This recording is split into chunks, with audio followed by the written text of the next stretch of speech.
Hello everyone. How are you doing today? Hopefully everyone's doing well. Today we're gonna be doing some art practice. Right now I need to have some food, so I'm gonna eat real quick, and then we'll be moving on directly to art. All right. With that being said, here. Let's get right into it.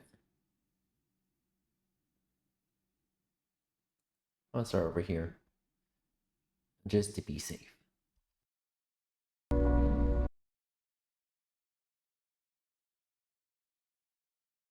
Generations has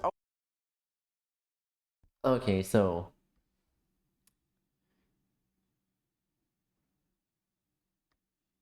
I'm just scared that I'll get copyrighted because of the music alone. Even though this creator probably has a are using the YouTube library music. Um it's not always okay, so using the YouTube library music is generally safe-ish, but there are times where the music crisis, no, fuck it, I'm copyrighting everyone, or the YouTube's AI goes haywire and starts copyrighting every video or stream that has this music in it. Sorry for that. Yeah, I'm just paranoid about that. I want to uh let's do it in full, and if I end up getting copyrighted, I'll just have to remove the music post editing. That being said, let's continue. always been a tool of two industries: Fuck. journalism and marketing. The second we can vaguely agree on a time frame and put a name to it, consulting firms swoop in and synergize their way to analysis. When the youngest Zoomers were just 1 year old, we already had marketing firms claiming we like to think in 4D, whatever that means. And our attention spans have grown so short that we'll be consumers of snack media. 10 years later, that one kinda panned out actually. Obviously, taking every human born within a 15-year span and making sweeping statements about them has its limitations. Someone born in 2012 has a much different life experience than someone born in 1997. Firstly, those of us born in 1997 are 4 years from turning 30 years old. I feel myself becoming geriatric by the second. Meanwhile, 2012 Zoomers are currently in the 5th grade. Even trying to compare shared experiences gets tough. Today's 5th graders have accomplished years of formative education fully remotely, while computers in my elementary schools looked like this and the schoolwork was seldom digital until high school. Kids born in 2012 would have had their mushy toddler brains shaped by the YouTube algorithm on their iPads. They probably have the videos of Elsa getting pregnant just seared onto their developing frontal lobes. Whereas the closest thing I had was my father's Palm Pilot. Remember Palm Pilots? Those were awful, hence why I spent most of my childhood outside. I don't remember Palm Pilot, even though I was born 2000, so pretty much I go I have three titles: Gen Z, Zillennial, and Centennial, which basically means uh century millennial Z-ish century. I don't understand. Anywho, My point is, our early childhoods were quite a bit different. But one thing unifies us. We both had smartphones from a relatively young age. Smartphones and the internet they're connected to are truly a technological marvel and obviously changed a lot about how we live our lives. While I feel like a used up 80-year-old inside, I have to remind myself that I've had a computer since I was like 5 years old. I genuinely can't imagine functioning without the internet. If you're like me and somehow are not 30 yet, can you really imagine doing something like a road trip in 1980? I think I wouldn't survive one. I can remember a time before smartphones, but I still had MapQuest where I could print out an exact route to a destination. Boomers were just raw dogging it, buying maps from gas stations and making their own routes. And what happens if you get lost and don't have a map? Do you just run out of gas? Like, I don't get it. What if the only gas station you can find doesn't have the map you need? Do you just get stranded? Not to mention, what if you can't find a payphone when an emergency happens? What if you get into a car accident? How do you call the police? I got my first cell phone when I was 5, and sure, it looked like this and was a terrible hand-me-down, but at least I could call the police if I really needed something. The thing is, I understand all of my questions have answers. Just like I can't imagine life without cell phones and the internet, today's kids would probably have a stroke if I handed them my old Palm Pilot, or if I tried to explain to them that when I was their age, I racked up a $300 bill from using too many minutes and hitting the internet key on my phone too many times. Or if I told them that Oof. having a GPS in your car was really fancy when I was a kid. But that's the thing. Each generation becomes reliant on the technology they're raised with. Gen Z has become reliant on cell phones, internet, and computers. And then they merged into one device that works everywhere. Smartphones sound like a godsend, something our ancestors would have done anything to have. Yet, they've become the thing we blame our problems on. As soon as the selfie camera was added to phones when I was like in middle school, I've been lectured tirelessly about how kids are so addicted to our phones, we'll have no chance in life. But maybe they were onto something. Smartphones and social media kind of felt like a turning point in my life. I had a rough upbringing, but I still had some level of joy and zest for life until the early 2010s. The world really should have ended in 2012, honestly. Smartphones are constantly blamed by every generation alike. It's probably the one. If y'all understand the 2012 joke, well, quote unquote joke, I am so sorry. Your parent, our parents were so fucking delusional. One thing boomers and zoomers can agree on. The problem is these goddamn phones. There is some objective, provable truth to that. Becoming nearsighted or having myopia is increasingly associated with heavy smartphone use. I guess like the 12. I didn't have a smartphone until I was, 16? And, sorry. Oh my god, eating. Anyways,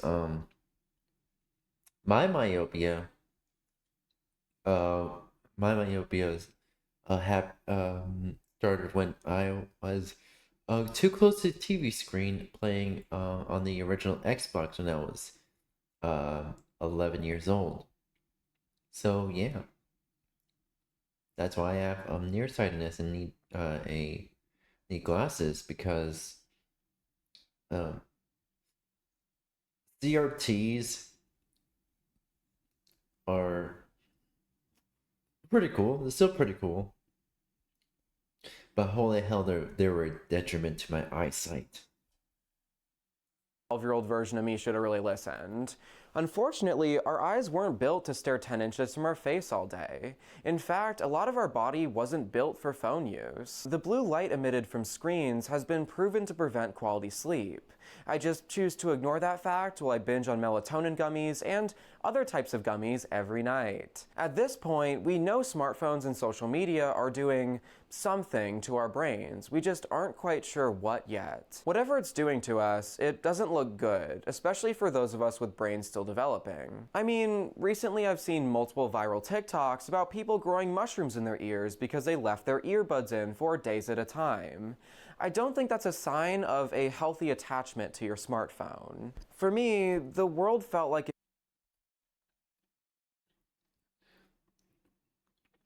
Wouldn't be? How is it not common sense to clean your ears at least every other day? Not with the Q-tips, even though doctors push that on us so fucking hard. I mean, I technically still use Q-tips, but I stopped cleaning the inside of my ear a long time ago. I only clean the rims of my ear and just the edge of the entrance of my ear. That's pretty much it. It began to dull as soon as these stupid black boxes began to rule our lives. I still remember lining up to buy my first iPhone with my own money. This would have been around 2012, maybe 2011. From there on out, I became entrenched in social media, just as it started to develop a chokehold on adolescents. Sure, the millennials before me had MySpace and my yearbook, and I actually did use those on my computer a few times, but social media becoming mobile made it that much more insidious. Posting a photo to MySpace was like a rocket engineering level advanced task by the standards of current children. You had to get a digital camera, software to put it onto your computer, and then you had to upload the files, and there were just barriers of entry with social media that disappeared with smartphones. Many of us only had one family computer sitting in the living room. Even those of us with a personal computer often had to deal with parental oversight with how much screen time we had. Meanwhile, in the early 2010s, it seemed like most parents didn't understand how capable smartphones really were, and you could use them anywhere as much as you wanted. I made an Instagram, Facebook, Twitter, and You could use it anywhere as much as you wanted. Sorry, I had to do the Chill's voice. That wasn't. God damn it, potato fries stuck in my throat. Oh my fucking. You could use it anywhere as long as you wanted. Sorry. There we go. Tumblr page when I got my iPhone, and from there on out, my classmates were suddenly accessible 24/7. With social media, my after school interactions weren't just with friends whose contact information I had written down. Now I could reach basically any acquaintance I could imagine, and they could reach me. Maybe it was just my school or something, but 2011 to 2012 felt like a massive turning point in everything becoming connected. Everyone just suddenly had smartphones in the new school year, and I remember it felt like it made sense. We were 13 and could truly embrace our newfound desire for teenage independence and do whatever we wanted with the internet at our fingertips, all without our parents knowing. It didn't take long before I had my first experiences with cyberbullying. I was mistakenly added to a Skype group chat where all my friends were talking about how much of an insufferable burden I was. I'm sure that moment altered my brain chemistry a bit. I was also receiving harassment from random emails and Facebook messages. When my father had a brief stint in jail around that time, I had to deal with being smeared for that online. Going to my parents about that didn't even occur to me, because what exactly were my parents gonna do about Skype DMs other than just not let me use the internet anymore? At that time, I don't think parents knew what to do with those situations. Parents understood how to deal with their kids coming home from school beat up, but having your child burst into tears at 2 a.m. over hours of harassment online is a very different situation. Most parents in 2011 were simply going to tell their kids to just get off the internet. It's just words on a screen, that sort of thing. If turning your phone off was a viable solution, we wouldn't have had thousands of teenagers ending it over what was happening to them online. While anti-cyberbullying PSAs and short films from the era were extremely out of touch, they did successfully capture the isolation of it all. I had similar experiences, moments of breaking down in my bedroom from bullying that was happening entirely online. It's horrible, and I can only hope that today's parents can at least guide their kids through those situations. Cyberbullying can be worse than good old-fashioned bullying in some situations, as your harassers can hide behind a cloak of anonymity while you remain open and vulnerable. The first time I was ever doxxed, I was 14 years old on a Minecraft server. Thankfully, the address was wrong, and they only had my general identity and some family members' landline numbers. But once I was 16 and had more of a YouTube following at the time on a different channel, I got doxxed twice, and They were thorough. They had made a mostly accurate family tree with phone numbers, my high school, home address, my emails, cell number, and usernames. Staying up all night wondering if someone's gonna show up at your home is not something a child should have to experience, ever. Since then, I've been extremely private on the internet. I don't put any identifying information out there. All this isn't to mention the general state of the internet back then. It was considered funny back then to send people deceiving links. At best, you got rickrolled, but oftentimes it was an execution video on LiveLeak. The internet has since cleaned up substantially. It's now much harder to access traumatizing. Yeah, I remember those days, especially like 2010 to 2012 on YouTube. Those kind of videos were everywhere. Those videos were on their fucking recommended page. That's how bad it was. Anywho, I'm gonna get the art section ready, and we'll get to it. All right.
Alright, we're back. Alrighty. And we have some art, and we're gonna continue our art practice for this one. Doing flat shadows. Then let's continue.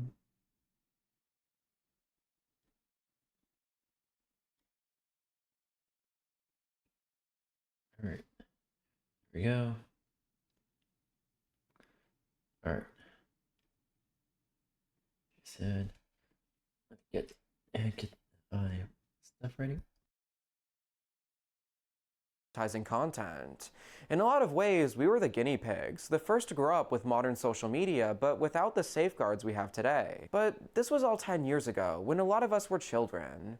We're not being cyberbullied in middle school anymore. We're adults who can manage our own social media habits. So how are these stupid black boxes making us depressed now? Well, that's when we tread into murky waters. Actually, not just murky, outright radioactive. When you search, "why is social media bad" online, the results are jam-packed with hundreds of people doing what I call the guru grift. These types of creators sell courses or online guidance under the guise of self-help. I'll talk about this later in the video, but It's not a good situation. I'd go over these videos point by point, adjusting the claims and seeing if they're onto something, but I think anyone who's been on the internet in the past 10 years or who has been lectured by an old person about their internet usage could predict exactly what these videos claim. Social media is shallow. It's leading your kids down a bad path. It's all fake. It could even be turning your kids gay. Like, yeah, okay, boomer. I've heard all this since social media was invented, and I was successfully turned gay, so I don't really mind. Though there is one point that I actually agree with, one diamond in the rough. I think we're all onto something when we say social media is damaging to our sense of self. A common example is Instagram. We all know everyone on there is photoshopped or edited to an insane standard. Entire industries have been created around apps making it easier to meet these impossible requirements. I can't stress enough how Instagram used to be incredibly benign. Your feed consisted of entirely unflattering food pictures or your aunt's 40th birthday party. The point used to be to share whatever you're up to in real life. Nowadays, it's, well, I'm incredibly hot, rich, and nearly naked for some reason. Did you notice in the background I've been traveling to vaguely tropical location? Who cares? You're just gonna stare at this photo while you We all know that what we see on our timelines is engineered to look effortlessly unattainable. I have to literally repeat to myself when I open the app, Instagram is not real life. But in reality, we all have a dumb, over-evolved ape brain that really can't tell the difference. No matter how much you remind yourself that social media isn't real, you can't help but feel like everyone else is living a better life. Gen Z has tried to inject some signature unhinged energy to counteract this trend, but I can't help but think the way Gen Z uses Instagram is yet another expression of wounded self-confidence. For those of you who go outside, you might not have noticed that younger adults aren't really posting highly contrived content to social media as religiously. Instead, sporadically posting weird, blurry camera dumps in an attempt to look spontaneous. While it's nice to have some timeline palette cleansers between the 12-hour Photoshop projects, I can't help but wonder, are we doing this because we're rejecting influencer culture? Or are we doing this because we've grown so self-conscious that showing a clear, unfiltered photo of ourselves in HD is too intimidating to bear? I think it's a bit of both. It's obvious most of us hate influencer culture. It felt fun when it was just a few YouTubers offering us a means of escape from our mundane lives. But now it feels like every platform is just jam-packed full of rich socialites. But here's the thing, we've always had impossible beauty standards and rich people to compare ourselves to. So why is it a problem now? Well, I'd say things got a lot worse when everyone became an influencer. In 2003, people compared themselves to magazines. In 2023, you have Jason and Becky from your hometown who made a couple's Instagram as they go backpacking across Europe. To top it all off, they've somehow bought a beautiful house in Seattle and have a baby on the way despite being 24. You know for a fact they didn't grow up rich, so what the f***, Becky? Are you running a pyramid scheme or a cult? And why is your husband so hot? Are you dating a men's fitness model? You might as well just give birth onto the red carpet with those genetics. Sorry, I think that got a little too specific and personal. My bad. It stings so much more when you can see the perfectly crafted social media presence of every acquaintance you've ever known, and they all seem to be doing so much better than you. But it gets worse, because when you try to keep up with the Joneses and film a TikTok, the app is working overtime to make sure you look as conventionally attractive as possible. Nearly every social app has some sort of AI filter running at all times, so the second you catch a glimpse of yourself, it's already been perfected by a computer. I can just feel the algorithm sizzling under the pressure when I open the camera. It does so much to my face. On some phones, even the camera itself has been engineered to do this. On my cell phone, the second the selfie camera is activated, it triggers a skin smoothing effect, like the one on Teams or Zoom, because yes, even your corporate meetings are airbrushed now. We use our phones as mirrors, growing increasingly unaware that what's on screen isn't a reflection, but rather a computer's interpretations of our own insecurities. After years of seeing myself through a computer, I find myself having a rude awakening every time I try to get ready in the morning. Wow. If only my mother found the coat hanger. I look like if a bunch of STIs grew into the shape of a human. I'm gonna have to get on my gay shit and learn how to contour, but the twinks at Sephora are kind of scary. Maybe I can just get hit by a city bus so I can afford some plastic surgery. That might fix this, hopefully. Social media in its current form can be very damaging, and I really don't think you need me to tell you that. That being said, the dose makes the poison. If we only spent the occasional hour in our airbrushed digital utopias, we wouldn't be having this conversation.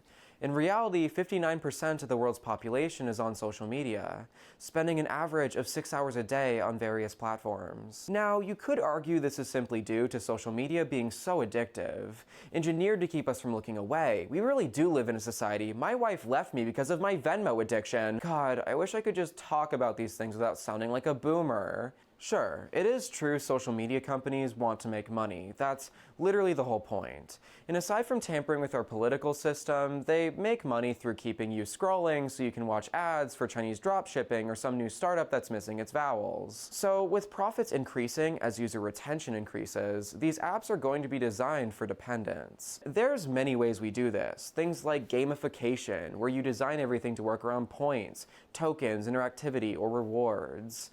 These methods work, but I think we're all analyzing social media in a vacuum. The truth is, 1 in 4 people plan on being a social media influencer as a career.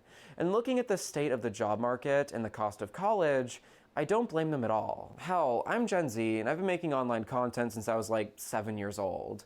I'm definitely part of the problem, which you can support on patreon.com/finding_subtext. Please give me an escape from late-stage capitalism. I will literally start camming if I have to. Because that's the thing, we're really miserable, and social media could be making us a little more miserable, but the outside world is doing far worse to us and making us turn to things like social media.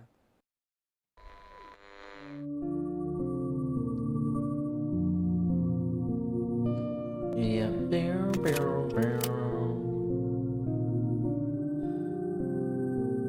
Am I allowed to have an OnlyFriends while working at Geico? After no raise, I'm desperate for money. This is not a joke. Instacart is dead. How do you start selling feet pics? Do they have to be my feet? Please advise. Considering selling my underwear for money, options for legitimate work are non-existent. I have a master's degree, but can't afford childcare, and the wait is 9 months anyways.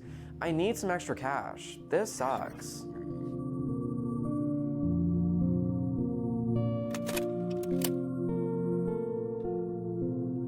In the past 10 years, as our economy reaches a breaking point, people have pursued any possible form of flexible employment to make ends meet. People start driving for Uber or making an Etsy store. If you had an art hobby, now you take commissions on Fiverr or on social media. News outlets like to frame this as young people being entrepreneurs and business savvy, but the reality is we're just monetizing every possible second of our waking lives because it is too expensive. Let's take a little field trip to a random rural state. Let's do Vermont.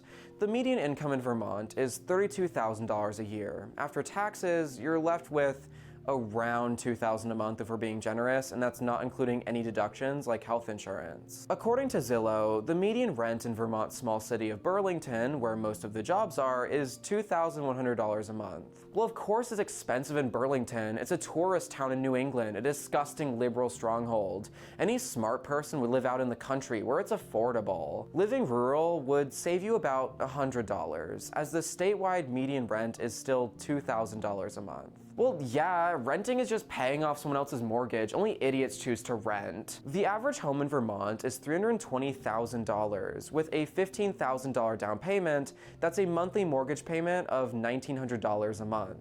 And how exactly are you going to save like $15,000 for a down payment when rent is literally more than your income? This is not just Vermont either. I picked that state completely randomly. In the neighboring state of Massachusetts, the median rent is $3,200 a month on Zillow, and the nationwide median rent is nearly $2,000 a month, with the American median income being $31,000 a year. Government assistance like food stamps or Section 8 housing is tied to the federal poverty line, which is still $14,000 a year. You would have to make less than that to be considered poor by the federal government. At some point, the government realized we could pull off low poverty metrics by just barely raising the poverty line for 40 years. I'd argue they've done this with inflation too, as food or housing costs are often kept out of inflation metrics. As is true for many things, mostly blue states are trying to pick up the slack of a government that's barely done anything since 2010. So many states are now providing assistance to those up to 200% of the poverty line. But when 200% of the poverty line is $28,000 a year before taxes or healthcare, the average person is simultaneously too poor and too wealthy to survive. With our income being so heavily tied up in housing costs, we're willing to take on a second, third, or fourth job so we don't join the 34 million Americans with food insecurity or the growing homeless population. Our desperation gives gig employers like Uber or Instacart a lot of leverage. As a result, Uber drivers make just $19 an hour, and after taxes, gas, and car expenses, that's more like $10, maybe $12 an hour just for the privilege of Kaylee throwing up in your back seat on girls' night out. And also, these gig jobs are only available in really expensive, highly populated cities. With such few viable options, what are young people supposed to do? A college education doesn't always yield good jobs and can easily put you in $100,000 of debt. Sure, trade school is only $15,000, but if everyone became a plumber, we'd have a lot of homeless plumbers, not to mention the fact that many people need to spend their productive hours working so they don't starve, not in a trade program that may or may not pan out in a good paying job years down the line. So people resort to selling their bodies. A year ago, my husband and I moved from a really large, major metropolitan area to a dying city in the Midwest as an attempt to escape a high cost of living. It didn't work and actually financially ruined us even more, but that's besides the point. We moved to a place where religion and tradition dominates the culture. Yet even here, I've had multiple housewives tell me that they were considering getting into accounting or selling their feet pics and used underwear online. And no, I don't mean actually accounting, I just can't say the actual words. They make an OnlyFriends page about that. For these people, the desire for a side hustle wasn't driven by the pursuit of luxury, rather a longing for the simple things we once took for granted. Things like having 2 working cars for a household again, so they could manage grocery shopping while their husband works 2 jobs, or being able to afford childcare so they could afford to get a job and get out of poverty. These were topics of everyday conversation, much like how my husband openly wishes we get hit by a car to pay off our student loans every time we walk through a parking lot together. These remarks have become sort of a millennial tick. People just say that now and then move on with the conversation as if it's normal. But it's not normal. It shouldn't be normal for everyday people to wish they could sell their bodies or win a personal injury claim just for some semblance of security. So, I did not mean for this part of the video to sound like I was invalidating or going against anyone who has chosen a career in, let's say, adult performance. I think that is a totally valid line of work. I think that we should do more to protect people who choose that form of employment, and it's real work, it's a real job. I realized while editing that I kind of sounded like I was shaming those types of workers, and that's not at all what I was trying to do. So if you took it that way, not what I meant. Let's get back to the video. Gen Z especially hasn't really known a sense of stability. We were raised in the immediate aftermath of towers falling, growing up on a diet of graphic footage from both that and conflicts in the Middle East. The 2008 financial crisis forced millions of us out of our childhood homes. I was actually lucky by Gen Z or young millennial standards. In 2008, I didn't end up on the streets like my husband did as a child, but like many others, my parents separated and I was moved across the country being bounced between job markets. Whether it was homelessness, foreclosure, divorce, or general instability, I think a lot of us were traumatized as children. We had no control over what was happening in 2008, and I didn't even fully understand what the stock market was, let alone why it was taking my father away along with my house, friends, school, and community. Then 2012 came along, and I remember feeling like way too much was going on all at once. Grass became legal in my state, which at the time I strongly protested. There was a really tough election cycle. I was the only person in my friend group that didn't hate Obama. And most importantly, there were multiple high-profile mass firing events leading to frequent active firing drills. Not to mention, in 2013, my school had an attempted firing event.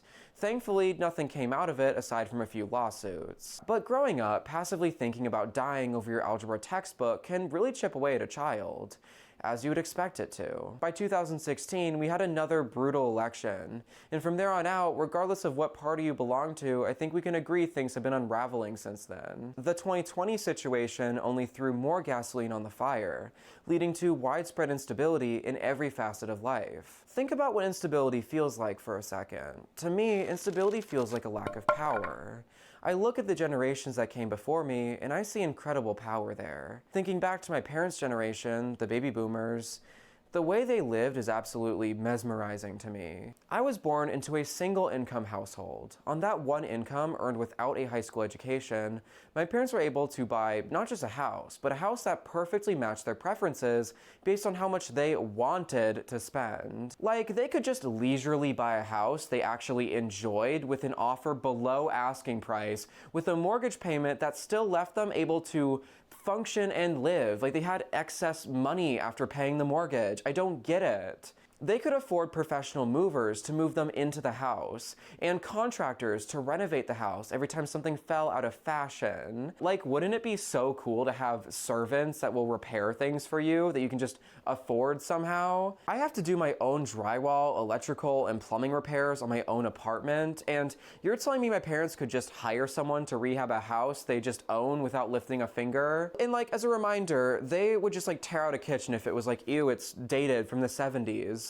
Not like when some kind of major failure happens, like a pipe bursting and they've had damage or something. Like they just thought things looked dated, so they just did, like, they built new things. I don't get it. I can't imagine living somewhere that's actually customized to me. I'm fighting for my life just to afford 500 square feet of the landlord special. The biggest apartment I've ever lived in was 650 square feet, yet my parents just owned a place with 3 bathrooms. Like, just make it make sense. That's wealth so abundant that it becomes world building. Not only could they afford a nice house on a few acres, but they also could have 2 new cars, a motorcycle, take trips to Europe, eat out regularly, have a monthly housekeeper, and afford childcare. This is just off of my father's income working IT at a phone company. He didn't graduate high school, but this was the late 90s, and all of these luxuries were pretty affordable back then. The average salary of an IT administrator in 1998 was $61,000, and today the average salary for the same job is $72,000. In 1998, the median house cost was $152,000, and today the median house price is $467,000. Rent was averaging at $500 a month, and today it's $2,000. The price of a new car averaged at $22,000. Today it's $49,000. Gas prices have increased by 300%. Private college tuition has increased from $13,000 to nearly $51,000. I could go on forever. Literally everything is disproportionately more expensive now. Wages began to stagnate in the 1970s and 80s. This was a time of union busting and trickle-down Reaganomics. But Gen Z entered adulthood at a time when everything got so much worse. It would be one thing if we were raised prepared for this. Some of us were. Many Gen Z are what's called old poor and have mastered survival without resources. But many of us elder Zoomers were raised middle class and had no idea this economic devastation was coming. We were told to get good grades, go to college, and that was the path to our parents' world-building wealth. That was the plan a lot of us prepared for up until the age of 18. But as society destabilized further, a lot of us looked around and said, oh God, I don't think I can afford college, especially in this economy. Instead of increasing each year as usual, college enrollment has gone down 6.5% in the last few years. Now, just 51% of teenagers plan on getting a 4-year degree. In my mind, the quintessential Gen Z and millennial experience was like being guided towards a bright future, only to be stranded alone in hell. This explains the longing for a world that seemingly no longer exists, a world that's closer to what we were expecting. Sure, everyone's nostalgic for their childhoods, but haven't you noticed a bit of an unusual intensity in that nostalgia recently? First, it was millennials, with the 90s kid mania of the early 2010s. Only 90s kids remember making mixtapes. Man, I miss when video games existed, and rubber bands, I guess. My personality is a landline phone. Life hasn't been the same since corporation changed branding. BuzzFeed will pay for their sins someday. By the time the 90s kid trend fizzled away, modern social media was really building its influence, and we started communicating through art or aesthetics far more. Our memes went from text walls to just single existential images. On the early internet, everyone was insulated on small forums or websites. Ooh. People communicated directly through text-based posts. On what I'd call the modern internet, people communicate through hashtags or trends, and it's much more of a visual medium. So by the time 2014 came around and the 90s kid trend was fading, we got to see our first visual nostalgia trend, Vaporwave. The timing couldn't have been better for Vaporwave, as Tumblr was hitting its peak around this time. One of Tumblr's gimmicks was aesthetic pages. People would put ridiculous effort into HTML coding their way to the perfect vibe, and users could curate their feed by following certain styles or aesthetics. Vaporwave could get dark. There was certainly a melancholy chic to it. Vaporwave also became a music trend, where people would take sad music, add reverb, slow it down, and remix it into a long, dreary mixtape. Take Vaporwave, fill it with even more existential pain, and you have one of Gen Z's first major aesthetic trends, liminal spaces. Much like Vaporwave, it's an audio-visual aesthetic featuring loneliness and relishing the echoes of a brighter past. It's definitely somewhat fashionable right now to critique the suburbs, and trust me, I absolutely hate suburbia. That being said, I'd do just about anything for a chance to live in a Y2K McMansion working at a office job that can comfortably pay for everything. You know those images where it's like, would you live in this cabin for $1 million? Yeah, I'd curb stomp a puppy for a McMansion. I mean, any kind of comfortable housing would be beautiful. Like, having more than 500 square feet to fit both me, my husband, and like my several pets into would be amazing. I love that. When I see a picture like this on a TikTok aesthetic page, I think, wow, that's luxury, a privileged life I was. I want to say that, basically, alongside of, going on contact with parents who weren't there for you, and grieving a parent you never had, also grieving a future you never had a chance to get in the first place as well. Once promised but will never obtain. As I watch my friends get deeper into their 20s and 30s, I keep hearing them joke about adulting. A lot of us are experiencing imposter syndrome, where we feel like we aren't truly capable or deserving of the roles we fill. Usually, imposter syndrome traditionally happens at work. You get some sort of new job with an upgraded title, and then you wonder, am I really good enough to be the director of corporate synergy at Business Incorporated? But when people say something like, wow, look at me adulting, when they file their taxes, sign up for health insurance, get married, or like clean their apartment, Something is clearly wrong. I think the reason imposter syndrome has become so widespread is because there's a juxtaposition in everyday life that didn't used to be there. Imagine it this way. You're 35, 10 years out of college, scraping by while you make your student loan payments. Your loan balance is now $20,000 higher than the original $80,000 principal, despite paying hundreds into it each month because of interest. After 10 years of grinding in your industry, the boomers have finally started letting go of their corporate jobs, and you snatch one of them up. You're now the senior managerial strategist of management at Business Incorporated. You spend your days in a fancy office building in a fancy city surrounded by luxury, directing a team of people reporting to the vice president of this huge, powerful company. Corporations love making every job sound like it's the most important and advanced thing ever. You're not a manager, you're a neurosurgeon of managerial synergy and ad hoc data analysis while you meet your quarterly targets for stakeholders. So you're going to work where you're made to feel like the world hinges on your job performance. You're going to company dinners at 5-star restaurants. You work downtown surrounded by luxury retail. There's a Gucci store across the street from your office. Yet simultaneously, you're being called by collections because you went to the hospital in January. You drive a 20-year-old Honda Civic that runs on prayer alone. Because renting an apartment within an hour of Business Incorporated's global headquarters is taking up over half of your salary. You're making $75,000 a year, which sounded like a dream when you were in college, but now you find yourself binging TikTok videos on how to feed yourself from the dollar store because you're trying to save for a condo on the rough side of town. Then one day your landlord calls and your rent is going up from $2,800 a month to $3,600 a month.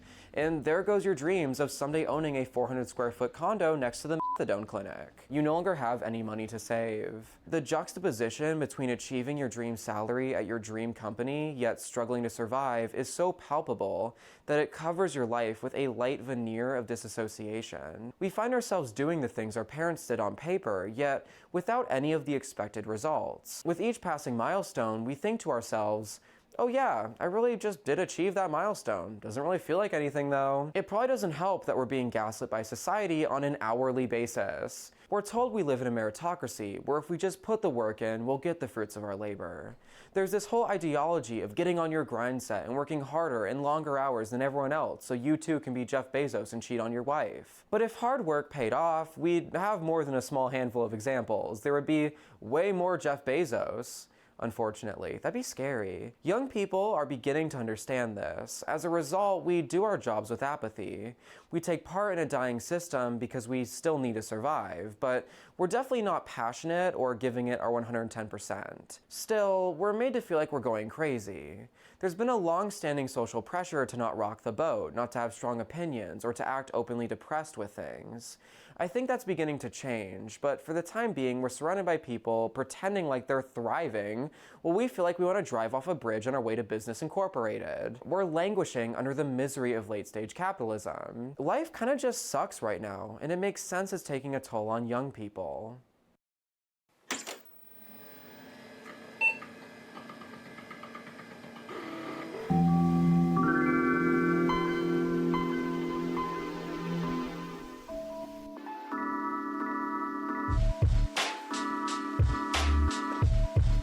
Nostalgia. Hey, hey, hey, hey, hey. The core of modern life is trying to do things by yourself that our ancestors did with the support of entire villages, and then wondering why you're tired all the time. An easy example is childcare. Women are expected to spend 9 months being violently ill, followed by 2 years of postpartum mood instability, while maintaining a full-time career while raising a child mostly by themselves for 18 years. In the past, we said it takes a village to raise a child. Now it supposedly takes just 1 to 2 people who are already working full-time jobs. Working parents used to be able to get childcare through their communities. Now we've turned that into a commodity that costs an average of $700 per week. But this is how capitalism works. We take basic needs and turn them into products wherever possible. We used to have public transit, but now we have cars that cost us over $10,000 a year. We used to have free community spaces, or community-run dining halls, public pools, all of those things. Now we have dying malls, expensive coffee shops, or bars. We used to have trusted friends and loved ones. Now we pay monthly for AI chatbots that can be our friends or even our love interests. Think about how impossible it is to do anything without spending money. This change really happened in the 20th century with the rise of suburbs and rampant individualism. Gen Z has been really slow to get driver's licenses. Just 25% of 16-year-olds have one now. It makes sense when you think about it. With 63% of Americans living paycheck to paycheck, most families are not buying their 16-year-old a car anymore. They can't even save any money, let alone car money. Even Zoomers that have cars can't exactly afford to go anywhere. I've had this issue many times as an adult. I look at my husband on a Saturday morning and go, what are we even gonna do today? We can't afford the gas to take like a day trip like we used to do. We can't afford a concert or really any other type of event. We could go thrifting, but I'm pretty tired of walking around the same 3 Goodwills every weekend thinking, wow, that looks... Here's the thing, take advantage of any free thing you get, including fundraisers and stuff like that, including supporting including including supporting fundraisers, stuff like that. There we go. Oh God, my brain, what the fuck? My brain just skipped over half a sentence. Bruh. Anyways, let's continue. Cool, hopefully it'll still be there next paycheck. So as usual, I end up taking a special gummy and watching Netflix all day. We're increasingly directed to the internet for what leisure time we have left. This is true for teenagers as much as it is for adults. How exactly are you going to go catch a ride to meet up with friends when you're 15 and your parents are both working 2 jobs to make rent? I think tech does help in this regard to some extent. Online games paired with voice chat are much better than nothing when it comes to socialization.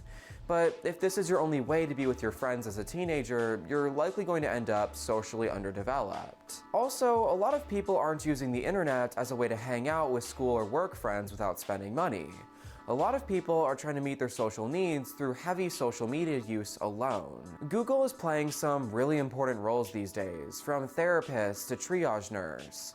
Most of us don't have doctors we can just call with questions anymore, so now we're making medical decisions with a computer. Again, this is better than nothing, but a computer should not be our only option when we need to do things. Exactly. And I feel like that's a theme with where we are these days. Technology does benefit our lives in a lot of ways, but it's also being misapplied as a replacement to essential things needed to survive. Also, I can't even afford, Richard's basic, I barely afford basic needs, my food, as well as, if any government representative or any representative government is watching this, how the hell did following the law to the best of my ability become so fucking expensive? Cars are so fucking expensive. Updating license plate, updating driver's license, updating everything so fucking expensive. Explain to me how the fuck it get that expensive. Please. Please give me an explanation. Cause holy hell, I shouldn't have to be paying $500 to $600 just to update the my basic shit. Please explain to me. Explain to me how the fuck it got so expensive. Thank you. Not to mention the dangers of giving a search and discovery algorithm the power of being the first person we turn to with our life's questions. This is where the social media stuff I was talking about earlier comes back into focus. Earlier in this video, I talked about how social media platforms are ultimately here to make money. And so they design the platforms to be as addictive as possible to keep you on for longer so you can see more ads and give them more user data to sell. Well, one of the ways they keep you engaged is with controversy. Controversial content is generally suppressed and banned from social media platforms. The mentality is if YouTube is promoting too many epic gamer moments, Nestle might not want to advertise their child labor chocolate on YouTube. It's just not a good look. Now, personally, I think Johnson & Johnson has a lot more to worry about than their baby powder advertisements being shown before a video where someone says f a few times. Like, maybe first worry about the asbestos in the baby powder or the child labor you're using to manufacture it, but I guess that's just me, being an ethical little Gen Z consumer. As a result, these platforms use AI to automatically flag content for suppression or removal. The Mm-hmm. problem is a ton of minorities are being shunned off the platform for merely talking about their own experiences. A gay man might want to make a video about what I guess I'll call, home of phobia, and that will get suppressed for being controversial. A small creator will make a video about current events, and that will be deemed as misinformation and also suppressed or banned. So, okay, no controversial content, or discussing current events, or talking about race, or sexuality, or gender identity. Got it. YouTube is just a platform for weird AI-generated kids videos about getting pregnant for some reason. That's what we gotta do now. On this episode of Finding Subtext. Okay, I want to say something here. Basically, what was it again? All right, there. Basically, what I feel like YouTube has become. YouTube has just become social Google, basically. Basically, you can't make good money on YouTube just with making content alone. You gotta take up sponsorships. You gotta make your own business. You gotta get shareholders. You gotta get fucking government sponsorships for your for business. Like, oh my god. Basically, YouTube, Twitch, Kick, any social media, instead of being a means to socialize, now they're a means to make money because how bad the economy is. And I'm not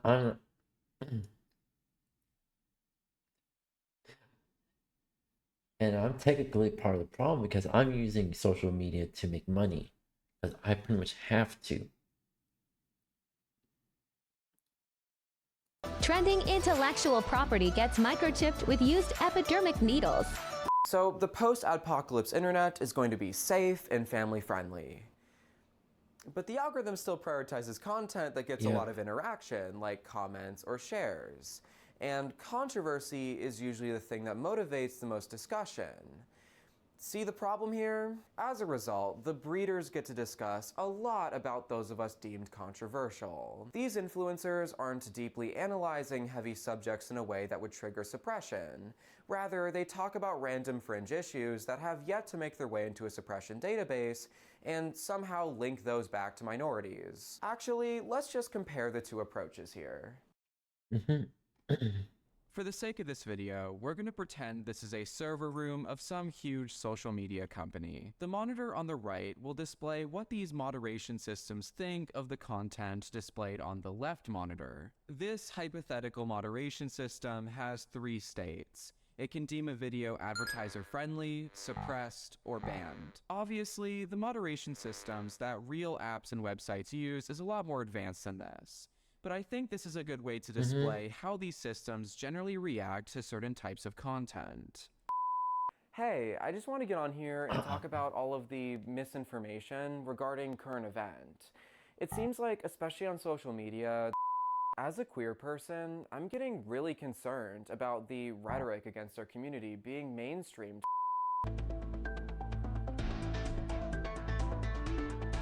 Welcome to the John Smith Show, where the forbidden truth is exposed.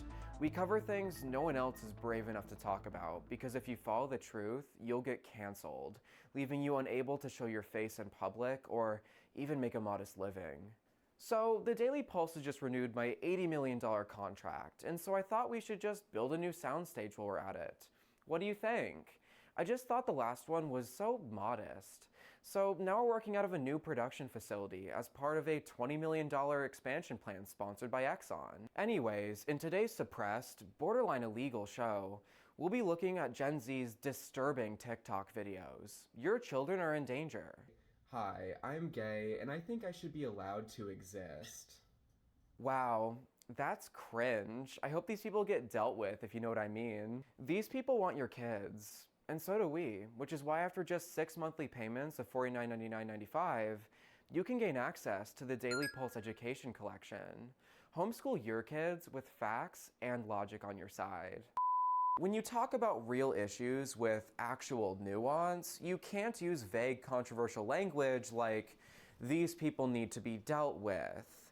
If you're one of these people, in order to talk about your experiences or your community's history, you're forced to use precise language to do so. Hateful rhetoric has the advantage of not needing to be logical or accurate You're to be forced to effective. use You HR can just language. say, "these people are cringe," and leave it at that. No algorithm trigger words needed.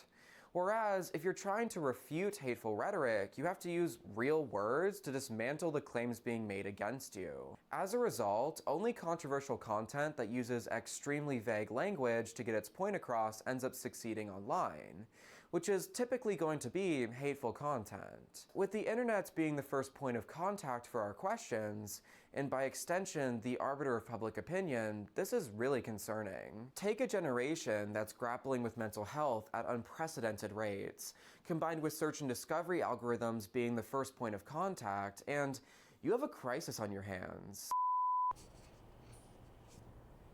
Hey, I just want to get on here and talk about my personal experience with mental health for anyone else who's struggling out there. I was struggling for several years, and I tried just about anything. I tried therapy, I tried any treatments my psychiatrist could throw at me, and nothing seemed like it was working. So, as a last resort, I ended up trying one of those infusion places, which I was really nervous to do, but it ended up being. If you're sad or whatever, that's just the alpha in you saying you need to get back on your grind. Every day by 4 a.m., I've sucked off 12 cigars for that testosterone boost and edged for 2 hours before my morning workout. Then I open a laptop in a vaguely tropical location, check my drop shipping numbers, and then snap a photo for Insta to attract more women for my collection. That's me getting on my grind, and you can join me by becoming a member of Alpha University. God, I can't do this. I've spent like 3 years trying to unlearn the straight accent I've been forcing since I was 16, and now I just cannot sound straight even if I try. Straggers need to just start talking normal. Anyways, I think you can see what I'm trying to illustrate here. Teenagers, especially teen boys, are turning to the internet for help. Content promoting specific treatments, or even just talking specifically about certain conditions, are often suppressed. Whereas content selling you the "just lift bro" method is boosted heavily. There are some rare instances where the companies actually step in and ban divisive content creators, but what the that fuck doesn't was I always doing? work. Andrew, a bald by choice alpha male self-help influencer, was banned off major platforms last year. Andrew responded by having all the members of his $50 a month get rich quick class repost his videos to their thousands of personal profiles. What would you do if your son was gay? If he was a gay rights activist and he was walking around in bondage gear on a gay pride parade in public, then I would disown him. Not because he's gay, but because he's degenerate as a person. I don't like degeneracy. I think degeneracy is repulsive. Because of Andrew's vague language, controversial content being a perfect fit for algorithms, this approach has actually made his social media empire even more successful despite being banned. People are isolated. The majority of Americans are only meeting with their friends once a month or less. There's more people who never see their friends than people who meet a friend on a daily basis. While data for Gen Z specifically is pretty hard to come by, we do know today's young people aren't partying, dating, getting married, or doing anything that requires socializing nearly as much as previous cohorts. When you're that isolated, you're not gonna feel so good, and that discomfort is very marketable. Wellness and self-care products have become a $1.5 trillion industry. This can be anything from essential oils to $100 self-help guides sold to desperate teen boys on TikTok. We're constantly refining ourselves in the distorted mirror of our phones, making sure we have the clearest skin or the best physique to impress the imaginary friends or love interests that we one day might have. We follow all these trends. We go on a keto diet, we buy derma royals, hydrating serums, day creams, night creams, gym memberships, meal plans, personal trainers, supplements. And what does this do for us? Why are we training for being worthy of others like it's an Olympic sport? Well, I think it's partly because of social media giving us unrealistic expectations. However, I think the primary reason is because we're lonely, poor, and miserable, and this is where the algorithms channel our despair. Community happens mostly offline, whereas vapid self-improvement via commerce is maintained entirely within the walled gardens of social media algorithms. We're being sold individual solutions for widespread social problems. So the video ends here, right? Gen Z is miserable due to a dreadful mix of social media, economic decay, social unrest, and isolation. That seems like a good explanation for why we're struggling so severely. Well, there's one more angle I'd like to look at, one that's a bit more controversial and opinionated.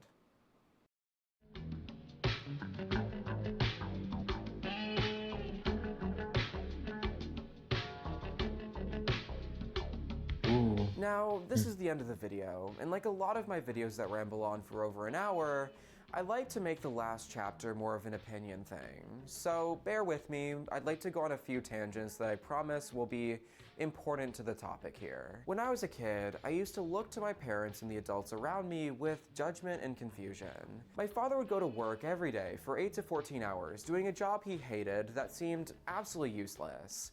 He'd come home and remain enslaved by the computer. Even if we traveled, we could only stay at hotels with internet in the rooms, which was actually limiting in the 2000s, unlike today where it seems like even the enemas at CVS come with Wi-Fi enabled. Over the following decade, I watched my father slowly wither away. No longer was he stopping at the gym on his way to work, seeing friends after work, or really doing anything with his life other than go to work and hopefully come home afterwards.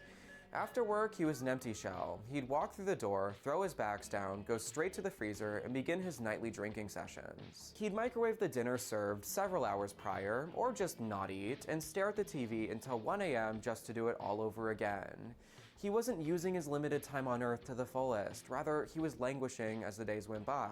My mother stopped working pretty early into my childhood, but despite that, as the years went by, her mental health seemingly deteriorated, and she seemed endlessly occupied with mundane responsibilities. I didn't understand. They had hopes and dreams. My mother was a professional artist around the time I was born, but 10 years later, she had completely stopped doing anything with her life. On the weekends, my parents would just fight or do nothing. Going out for lunch was the height of our Saturdays. I'd look at them and think, okay, you did nothing all Saturday, let's now do something interesting while it's still Sunday. Not even for my sake, I just wanted to see them have a hobby or friends or something. Then my household fell apart. My parents separated for the second time and got their divorce during my teens. Once I turned 18, I moved to LA with no job, fully believing I could leave behind my messy upbringing and live my dreams unlike my parents. I thought I could just show up with no degree and end up in the film industry. It was pretty obvious I was raised by boomers. I didn't last long. I ended up moving to a different expensive city, this time miraculously landing a good, albeit underpaid position in the film industry. But then life happened. I worked that job for years, making $22,000 a year, barely surviving. I got married and changed careers. I worked crazy long hours, finding myself wrapping up work in the middle of the night. After a while, I eventually had a full-blown mental breakdown that genuinely should have put me in a grippy sock vacation, if we're being honest. Essentially, I unraveled for several months, and then had what can best be described as a panic attack, but it lasted for 6 weeks instead of 20 minutes. Like, it did not stop for even 1 minute for 6 weeks straight. It was that type of panic attack that makes you projectile vomit and can barely move. Then I just never fully went back to normal after that. I think that career might have actually altered my brain chemistry a bit. I kept working for almost a year, literally sobbing on my way to work. And that means something. I was from the I'll give you something to cry about generation. Over several months, I found myself spiraling towards a second massive breakdown, and I wasn't sure if I could survive that, so I took a ton of fungal remedies from the internet. Those vitamins somehow made me realize I need to stop chasing my dreams or else I'll keep irreparably damaging myself. So I quit the creative industry entirely and started college, where I study my ass off just to hopefully work a boring job someday. I'm becoming my parents in a lot of ways. I get home from college, study until midnight, have like 1 hour where I aggressively consume special grass, and then pass out. I'm not living my dreams. I'm languishing under late-stage capitalism while I try my best to do exactly what I'm supposed to do, even if that's a really tall order, like going to school with my several learning disorders with absolutely no accommodations offered. My professors tell me to jump, and my enthusiastic response is, how high? I can feel myself being transformed into a good little worker, ready to oil the machine of capitalism. When I was a kid, I noticed some sort of weird shared misery the adults all bonded over. It's like they were on a different wavelength than I was. They would make little quips or jokes that would stimulate a pained, understanding laughter from everyone in the room. Now, I find myself ascending into that wavelength. I catch myself saying things like, oh, it's almost April, or thank God we have 3 pay periods this month. And I realize we are all on Plan Z here. We all had lofty dreams, hobbies, and passions, and then we turned 18 and had them systematically stripped from us due to circumstance. Capitalism doesn't care if you want to be an artist when you grow up. Most people never get their big break, no matter how hard they work. Even if your dreams were simple, like wanting to be a doctor to help people, well, medical school costs hundreds of thousands of dollars. Your hours will be long, and you'll barely get to see your family until you retire. Your job will be dictated by insurance companies, as you have to forego everything if you you learned in medical retire. school to squeeze into a for-profit bureaucracy. But hey, at least you'll make that 6-figure doctor's salary, which will slowly be withered away by inflation. God, I must just be sounding so negative and miserable at this point. That's because I am. I specialize in being a negative I'm doing absolutely terribly, thank you for asking. Every passing day, I feel like the main character of a TV show that's on its 10th season. Like, we should have wrapped this up years ago. I'm not living, I'm trying to maintain my deteriorating meat suit. I clean and groom this meat suit every day. I go to the doctor and the dentist when I can afford it. And I work so my meat suit doesn't freeze or starve to death outside. You would think this meat suit would at least provide me with enough serotonin or some sort of chemical that would make me not want to drive into the ocean on my way to work. But no, this meat suit only releases good chemicals when I'm genuinely living a good life. Whatever that feels like. I mean, you can take shortcuts to release some of the feel-good chemicals, and I do try to do that, but I can't go too wild with it without breaking my goddamn meat suit. I feel like I have zoochosis, a disorder where animals in a zoo become psychotic because they're made to live at complete odds with their natural needs. The suburbs are basically our zoo enclosure. Like, yeah, we have everything we need here, food, water, shelter, but we're still missing something crucial to build a happy life. A sense of community and aspirations. Deep down, we know we need these things, which is why we raise our kids in communal settings with common goals and try to help them build hopes and dreams. Then they enter the adult world with no preparation or prior knowledge that it was this bad out there. Common sayings like high school is the best years of your life or wait until you enter the real world should not have been things I shrugged off at 14 years old. They were major red flags of how miserable adulthood really is. One of the studies that justified the war on wacky materials in the 1980s was an experiment where caged rats were given 2 water bottles. One had regular water and the other had what I'll call quirky additives, I guess. I really hate that I can't say actual specific words. The additives were both psycho and they were also active. The rats chose to drink the quirky water until their bodies gave up. This was used to justify a punitive approach to using wacky materials beginning in the late 1970s. In case you don't know what I mean, these substances were things that you could not even try even once without risking something. You know, like the whole dare thing and what you learn in like middle school. Please just understand. The problem was the experiment was really flawed in a way most people didn't notice. The rats were isolated in tiny cages that only met their biological needs. One researcher noticed this and tried the experiment again. This time he made Rat Park, a utopia for rats with plenty of space for physical activity, toys for mental stimulation, and most importantly, several other rats for socializing and community. With all 16 rats participating together in the Rat Park experiment, instead of being separated in tiny boring cages like the original experiment, not a single rat died from consuming too much laced water. Instead, they used the water recreationally, only on occasion, and otherwise lived happy, successful lives. They tried adding sugar to the laced water, and the rats still limited their consumption to very small amounts. In another experiment, they took rats that were already dependent on the laced water and brought them into Rat Park. And despite their severe withdrawal symptoms, they still preferred to avoid the laced water. I think all of us are the isolated rats, except instead of dingy small cages, we're cramped into $2,000 a month studio apartments with no financial ability to leave other than to go to work. At least these commie rats got free food and housing even in the original experiment. Because, yeah, Gen Z, or just young people in general, are so miserable right now. Statistics are all over the place, but according to a study of Gen Z adults aged 18 to 24 in 2022, 42% have been diagnosed with a mental health condition. Of these conditions, 90% had anxiety and 78% had depression. That's just the people who have been formally diagnosed, which Gen Z is less likely to seek professional help than any other generation, probably because it's expensive and difficult. More general surveys have found the majority of millennials and Gen Z are suffering with anxiety, and Gen Z particularly is grappling with depression at far higher rates than other cohorts. Having a sense of community is one of the biggest environmental predictors of both mental and physical health. Yet we're being robbed of our communities with suburban design and economic system keeping us isolated. We need a rat park approach to our environment. This means affordable communal living with activities and limited stressors. I think the human version of rat park under capitalism was supposed to be shopping malls, but like, who can afford to go shopping anymore? And also, you still have to have a car to get there, and if you're a child, that means bumming a ride, and no one can trust their kids to like go to the mall by themselves anymore. And like, they're also all dying because they've been replaced by the internet. It's just not a viable solution.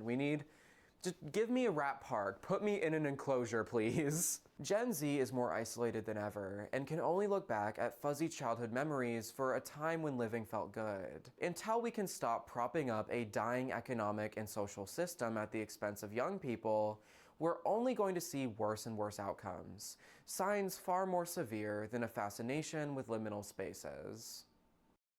Anyway, that'll be it for this video. I always want to know what my viewers thought about these videos, so remember to leave a comment down below. I read all of them.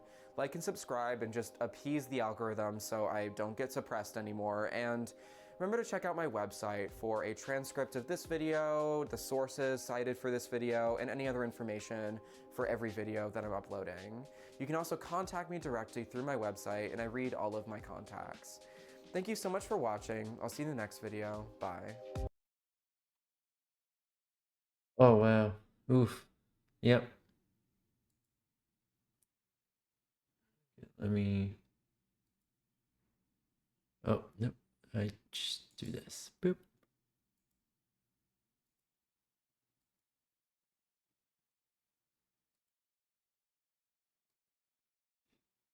Alright, there we go.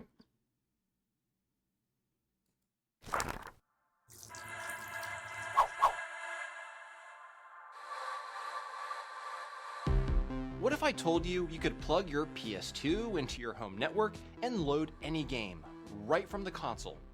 No game discs, no USB thumb drives, or internal hard drives required. Even better, Okay, that's smart. there's no modification required to the console. Now, I've shown a similar method before using a Raspberry Pi, but Ooh. let's be honest, it looked like a tangled mess. Oh. Instead, we'll be using this, a sleek, purpose-built device with nearly endless storage That's a and NAS. a bunch of extra features to boot. The project is called RetroNAS, and it might just change the way you think about loading games onto the PS2. So, let's take a look. That'll probably change my concept of emulation.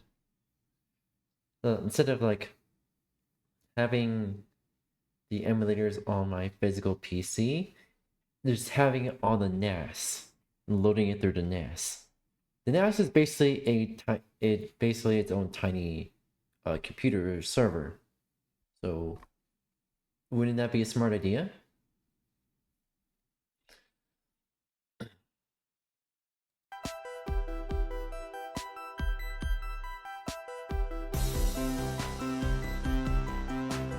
I love this song.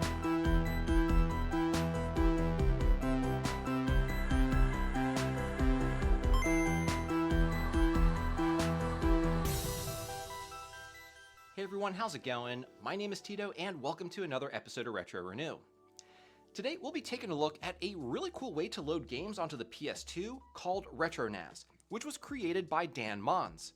Now this method works for both fat and slim model consoles, but honestly I think it really shines for the slim model, since those can't support an internal hard drive like the chunky OG version does. It's widely accepted that when it comes to loading games on the PS2 using Open PS2 Loader or OPL, using the internal hard drive to store your games has the highest data throughput and thus the highest compatibility when it comes to playing those games. However, loading games through the Ethernet jack actually offers some pretty solid performance too. While it's not quite as fast as the internal hard drive, it's the next best option. It even outperforms the PS2's original DVD drive. And it's miles ahead of loading games through the USB port or through devices like the MX4 SIO. With RetroNAS, all you need to do is connect your PS2 Slim to your home network, fire up OPL, and boom, your entire library is right there at your fingertips. This method also allows you to do cool things like have multiple PS2 consoles connected to your home network and playing any game stored on your RetroNAS device on both systems, even the same game at the same time, which is honestly wild. Now, if you've been around the channel for a while, you may remember that I did a similar setup using a Raspberry Pi. That method doesn't have nearly the same amount of features or flexibility that RetroNAS has, and while it does work, let's be honest, it looks like a science project. Cables everywhere and not exactly living room friendly. And that's where this device comes in. This is a NAS, or Network Attached Storage. So yeah, this is basically a mini PC that happens to have 4 hot swappable drive bays for a crazy amount of storage, up to 112 terabytes. Way more than enough for every single game made for the PS2 and then some. Alright, so in this video, I'm going to show you everything you need to set up RetroNAS for the PS2. Walk you through the process to get it set up and running, go over its features as well as the pros and cons, and of course provide you with my overall thoughts. Now before I show you all the stuff you need to get this set up, I do want to turn it over to Dan Mons, the creator of the project, to tell us a bit more about RetroNAS and why it's so powerful. Hey, thanks Tito. Hi everyone, my name's Dan. I'm the original creator of RetroNAS, although these days I don't do much of the dev work. That's mostly been taken over by Cyruk. He's done a fantastic job, not only in cleaning up my really awful code, but extending the project to support a huge range of retro systems, microcomputers, tools for early PCs and DOS, a lot of really cool things. RetroNAS started somewhat from my own frustration, trying to help friends use simple Linux tools to help not only with serving files to old computers and consoles, but also as a digital preservation tool to help users extract their old files and saves and games from their retro systems.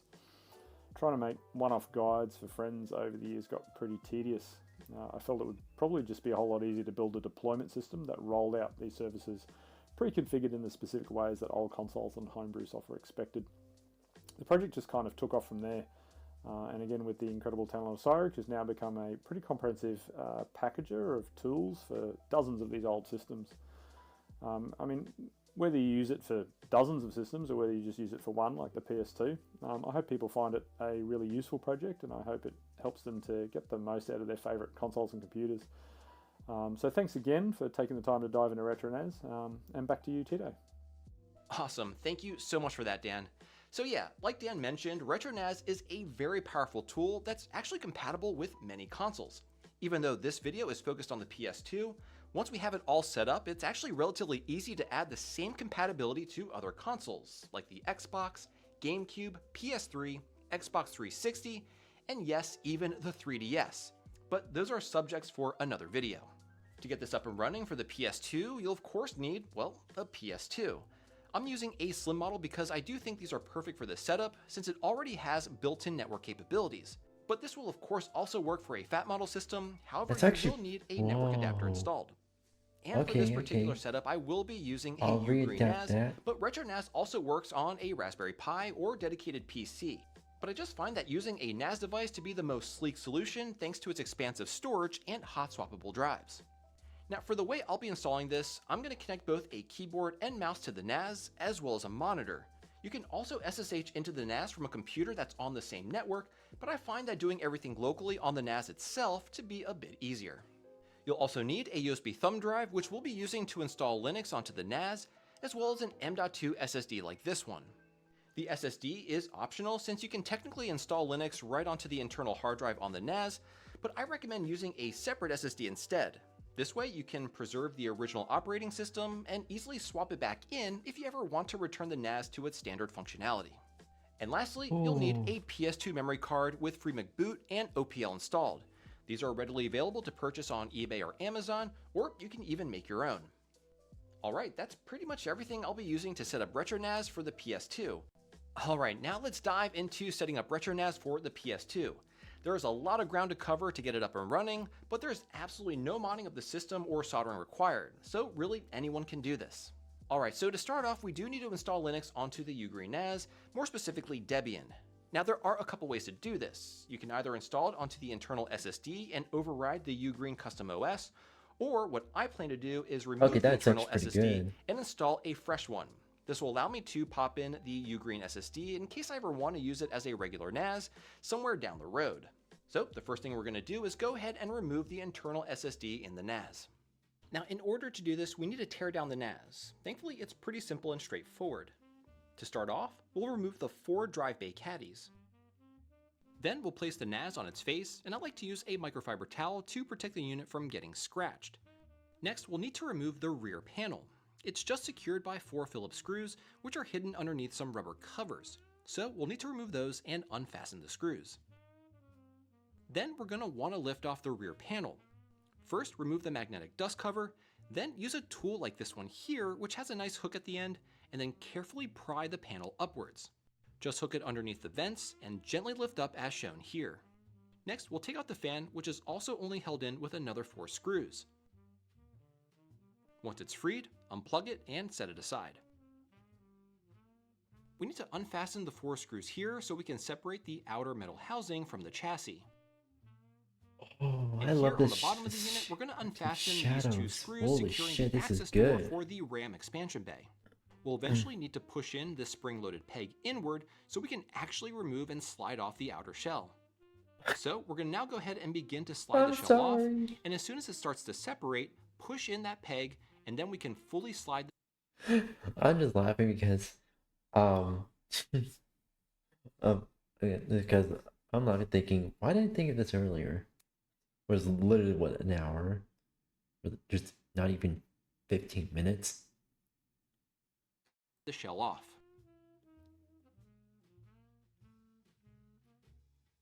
Great, with the shell removed, we can now access the internal SSD, which is right here on the bottom.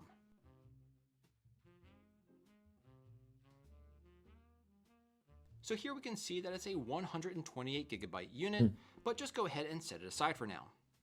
I have this replacement one that I got from Amazon, which is also 128GB, so we'll go ahead and just pop this in.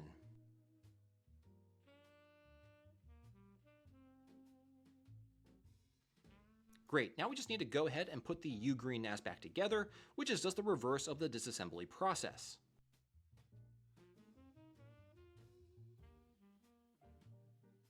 And before we pop in the hard drive caddies, let's go ahead and install some actual hard drives. The Ugreen NAS caddies makes this a super simple and toolless process. Just flip the unit over and then press this button here to slide out the retaining bracket. Then grab any 3.5-inch drive, drop it in, and then lock the retaining bracket to the hard drive, and boom, you're all set. Do this for all 4 drives and then install them into the NAS.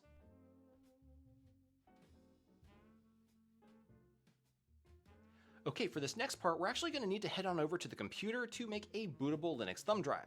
So let's go ahead and do that. We'll need to navigate over to the Debian.org website and download Debian, which is a Linux-based operating system. Simply click the large download button to get the image file.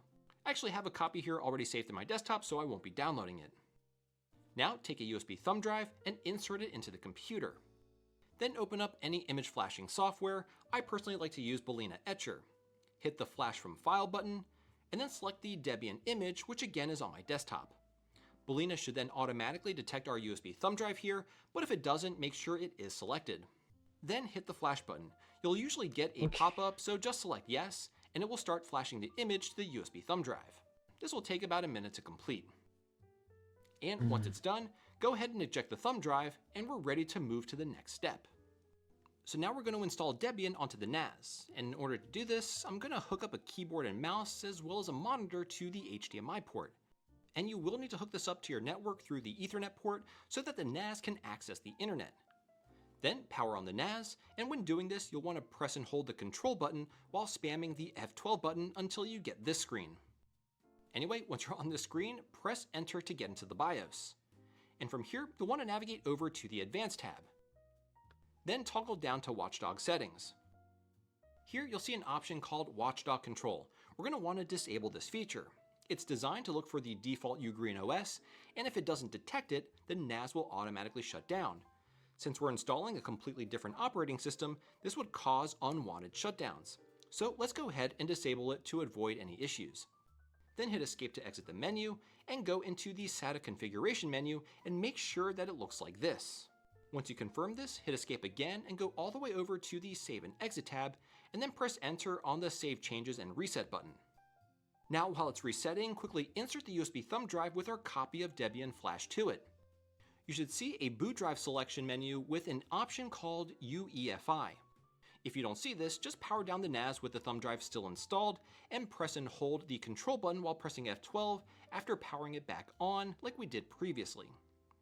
Anyway, now just go ahead and press enter on the UEFI option and it'll launch you into the Debian install utility. From here, select graphical install. Then select language, I'm going to go ahead and press English, and then the location, which for me is the United States.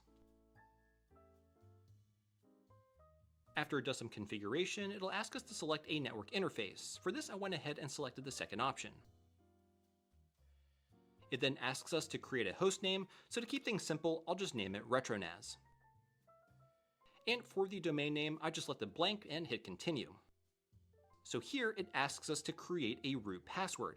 Again, for the sake of simplicity, I'm going to use the same password for everything, which for this demonstration is pi.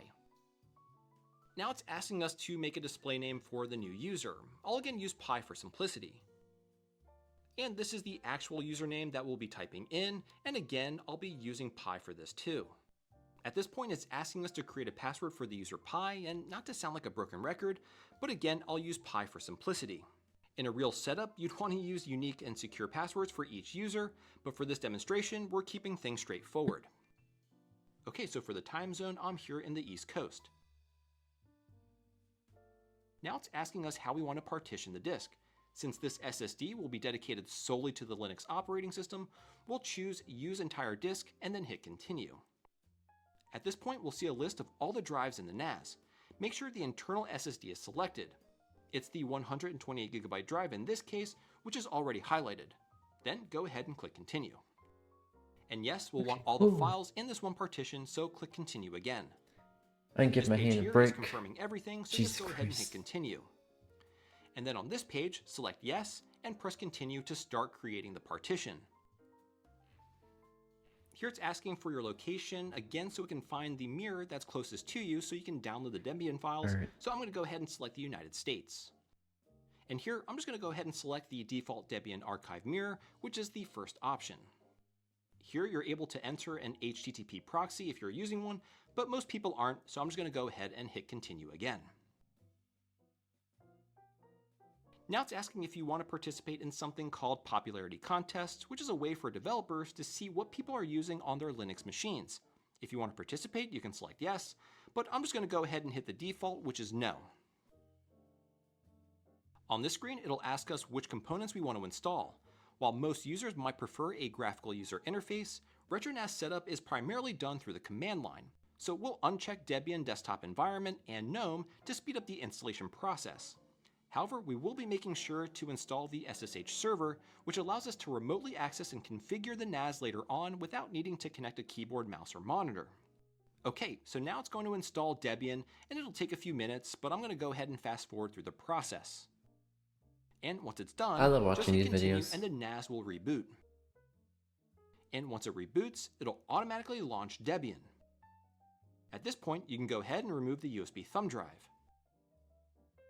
Now, back over to the NAS, let's go ahead and log into Linux so we can begin installing RetroNAS. So I'll just put in my username and password, which are both pi. Then we're going to type in su, which is the switch user command, and type in the password pi again. This will switch us to the root user, which has elevated permissions and will allow us to install RetroNAS. And if we type in the whoami command, we can confirm that we are now signed in as a root user. Next, type the following command: apt space install space sudo. This will install sudo, which will allow us to run superuser commands in Linux. Essentially, this gives us even more elevated privileges. We'll need this level of access later on when we want to install RetroNAS or make other system level changes. Once it's done, we can type exit, and then type clear to clear the screen. Okay, now let's see who we are by typing in the whoami command, and we can see that we are signed in as the standard user pi. Next, we need to see if the pi user is in the sudoers list, which are those that have the sudo privileges, so type in sudo find, and we can see that pi is not in the sudoers file, so we're going to go ahead and change that. To add pi to the sudoer list, we need to switch to the root user. But instead of simply typing su, we need to type in su space $. Then enter the root user password, which again is pi. Now type in the command usermon space -a space -uppercase G space sudo space pi. This command adds the pi user to the sudo group, which is exactly what we want. And if we don't see any errors, that means that we're good to go, and we can now type exit. And then type exit again to log out of Debian. Okay, so now we're going to go ahead and log back in, so type in pi with the password pi, and I accidentally typed in the wrong password here, so I'll just type it in again. And we're now logged back in. Let's go ahead and clear the screen and test out whether or not we have sudo privileges. To do that, type in sudo find. As you can see, the command runs without any errors, which means the pi user has been successfully added to the sudoers user group. If we had received an error, it would indicate that the user wasn't granted sudo access, but since it worked, we're good to go. Okay, now let's go ahead and type in the command ip space a. This will show us the IP address, which we'll need to take note of, so just jot it down on a piece of paper since yours will likely be different from mine. Now we can finally install RetroNAS. If you go to the RetroNAS install wiki on GitHub, it will show you the exact command prompts to write, but I'll show them here as well. Here is the first command prompt to type in. Once that's done, type this one in. It's pretty long, so make sure you get it exactly right, otherwise you'll get an error.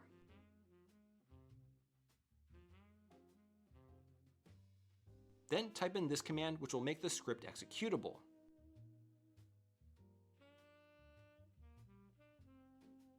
And then lastly, type in this command, which will finally install RetroNAS by pulling it from the internet. Again, all these command prompts are written in the RetroNAS GitHub, which I'll have linked down below. Okay, once done, we can type in this command, which will launch RetroNAS for the first time.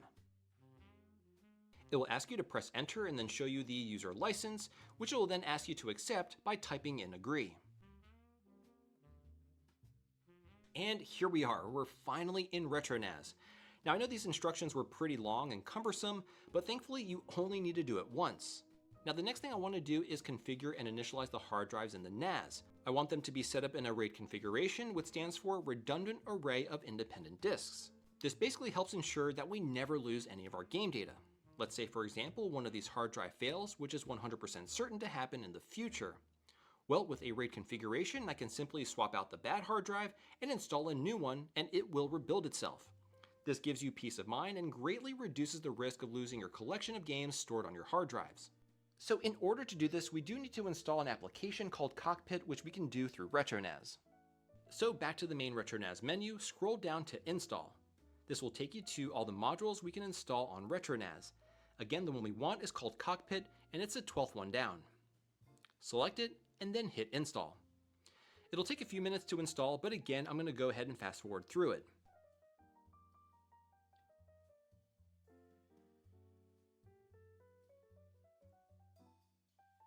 Great, once that's done, we're going to head on over back to the computer, which again has to be on the same network as the NAS.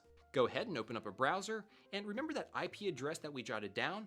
Go ahead and type it in here in the address bar, and at the end, add a colon, as well as the number 9090 following it. You will get a warning here, but just click the Advanced button, and then click Proceed. Okay, so now we're in the login screen for Cockpit. Just use the same login and password, which again for me is Pi. Alright, so this here is the cockpit dashboard. From here, you're going to want to navigate over to the storage section. We're going to want to create a RAID device, so once you're in the menu, make sure that the RAID level is set to RAID 5. Really, you can use whichever one you want, but this is the one that I chose. And then I changed the name to RetroNAS, and I ensure that all 4 of my hard drives are selected, as I want them all to be part of my RAID array. Then just click Create. Now, just a heads up, this process actually takes a really long time and can depend on the size of your hard drives. For 4 4TB drives, which is what I have, this process is going to take 6 hours. But through the magic of editing, we're just going to go ahead and zip right through it. Okay, so after 6 hours, the hard drives have now been set into a RAID 5 configuration for a total capacity of 12 terabytes. Now you may be thinking, wait, doesn't 4 4TB hard drives equate to 16 terabytes? Well, under a RAID 5 configuration, you will end up sacrificing storage capacity, and in my case, that's 4 terabytes, or essentially a single drive. But I do think it's worth it knowing that my data is safe in case one of the hard drives ever fail. Okay, next we need to go ahead and initialize our newly created 12 terabyte drive. To do this, click on the 3 dots in the upper right hand corner and then click Create Partition Table. The default partitioning option here is good, so we're just going to go ahead and leave it selected and then click Initialize. You'll notice that once it's complete that there's a new box that appears down here. This is our mounted 12 terabyte drive. Before we can use it, however, we do need to create a partition. Again, click on the 3 dots and select Create Partition. We'll go ahead and leave the type set at ext4, and we'll have the partition take up the entire drive, so I'll leave that set at 12 terabytes. Now, this part here is important. Set the mount point to /RetroNAS. And we're going to go ahead and name the partition RetroNAS as well. Cool, now we can hit the Create and Mount button. This will take a few minutes, but once complete, we should now have a usable 12 terabyte drive to dump all our games to. But we have one thing left to do, and that's install the PS2 module onto our RetroNAS device. So we're going to head back over to the Ugreen NAS, which should still have RetroNAS open. First, I'll navigate to the configuration menu, and then select Data Directory. This is to point the RetroNAS to where I'll probably use like this kind of shattering if I want to do like a full-on illustration. But like if I want to do like kind of like a manga thing type thing, I'll probably just do flat shadows just to make it easier. Just to like make sure it doesn't get too complicated. And anywho. all our games are going to be stored. If you remember, we set the mount point of the 12 terabyte drive to /RetroNAS, so we'll type that here and press OK. And then select Yes.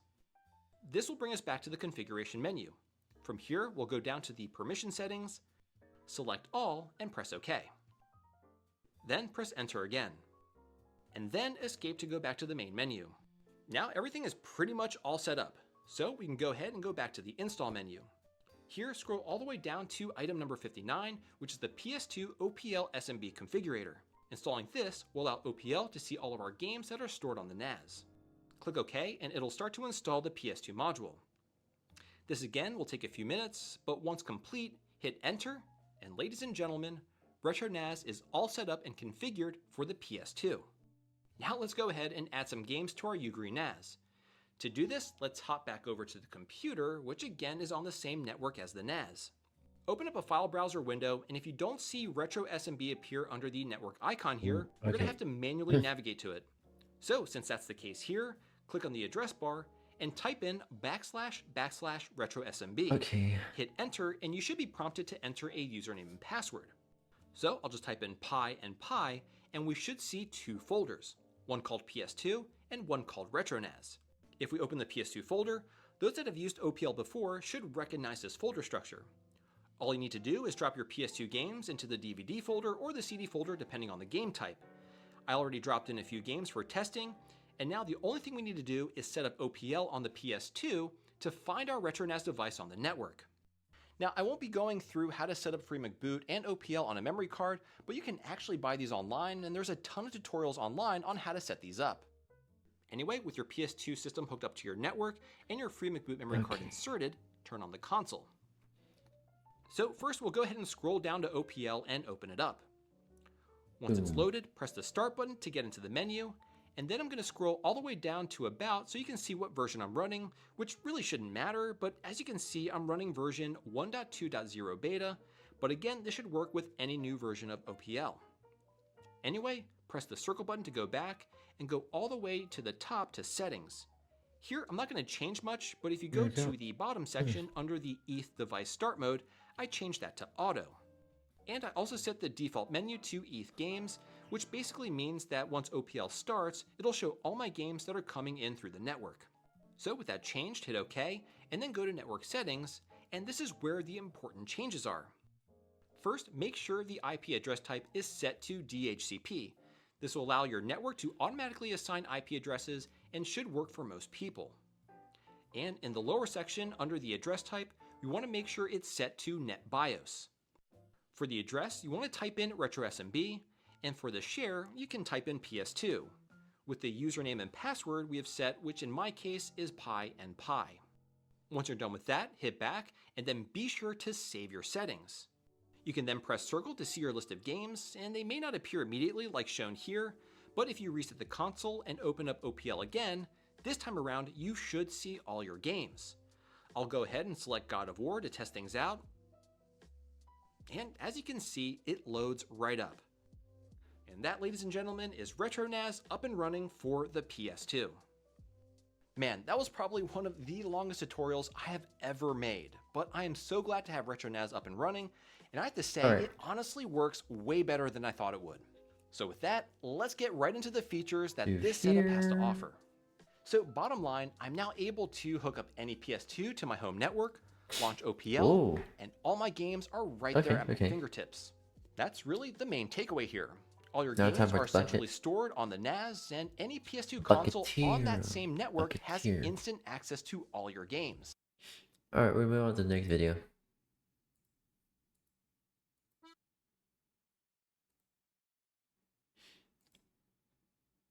Alright. Here we go. If I took you to a video game store and I told you that I would buy you one video game console and every Sonic game for that console, which one would you buy? Would you choose the Xbox 360 to play Sonic Unleashed? Or maybe the original Genesis so you could play the first couple of Sonic games? Or what about the PS5 so you could play... Oh wait, the PS5 doesn't have games. Let me pose you another question. PS5 doesn't have games. If you wanted to get the most amount of Sonic games on one console, which console would you buy? Well, that's exactly what we're going to talk about today. We're taking a look at every video game console released over the past 35 years and figuring out which console has the most Sonic games on it. Before we get started though, I want to know which console you would buy and why you would want that console. Just let me know in the comments down below. Before getting too deep into it, we need to get a couple of things straight. We're only looking at consoles today, which means no arcade cabinets and no phones. Sonic's phone history is kind of confusing and I really don't want to open that can of worms today. There are a couple other things I want to discuss, but we'll talk about them when we get there. You can open those can of worms tomorrow. I'm starting something new in this video, and that's asking a Sonic related question on my Twitter, and whoever gets the right answer will be featured in the upcoming video. For today's video, I asked everyone what all these box arts have in common that no other Sonic box art has. I thought it would be tricky to guess, but not 2 hours later, Sonic will reply that these box arts don't show any part of Sonic's body. So congratulations, I'll try to make it harder next time. If you want a chance to be in the next video, make sure you follow me on Twitter, which will be linked in the description below. Now, let's start with the consoles with the least amount of Sonic games, and work our way up to the console with the most. Let's start by taking a look at the Digd, Leapster, and Neo Geo Pocket. Each of these consoles can only play one Sonic game each, those being Sonic the Hedgehog, Sonic X, and Sonic the Hedgehog Pocket Adventure respectively. The former two are both educational games for their respective systems, while the latter is an actual Sonic platformer stylized after the classic Sonic games on the Sega Genesis. Moving up to being able to play two Sonic games, we have an educational gaming system on this list, that being the Sega Pico. On the system you can play Tales in the Music Maker and Sonic the Hedgehog's Game World.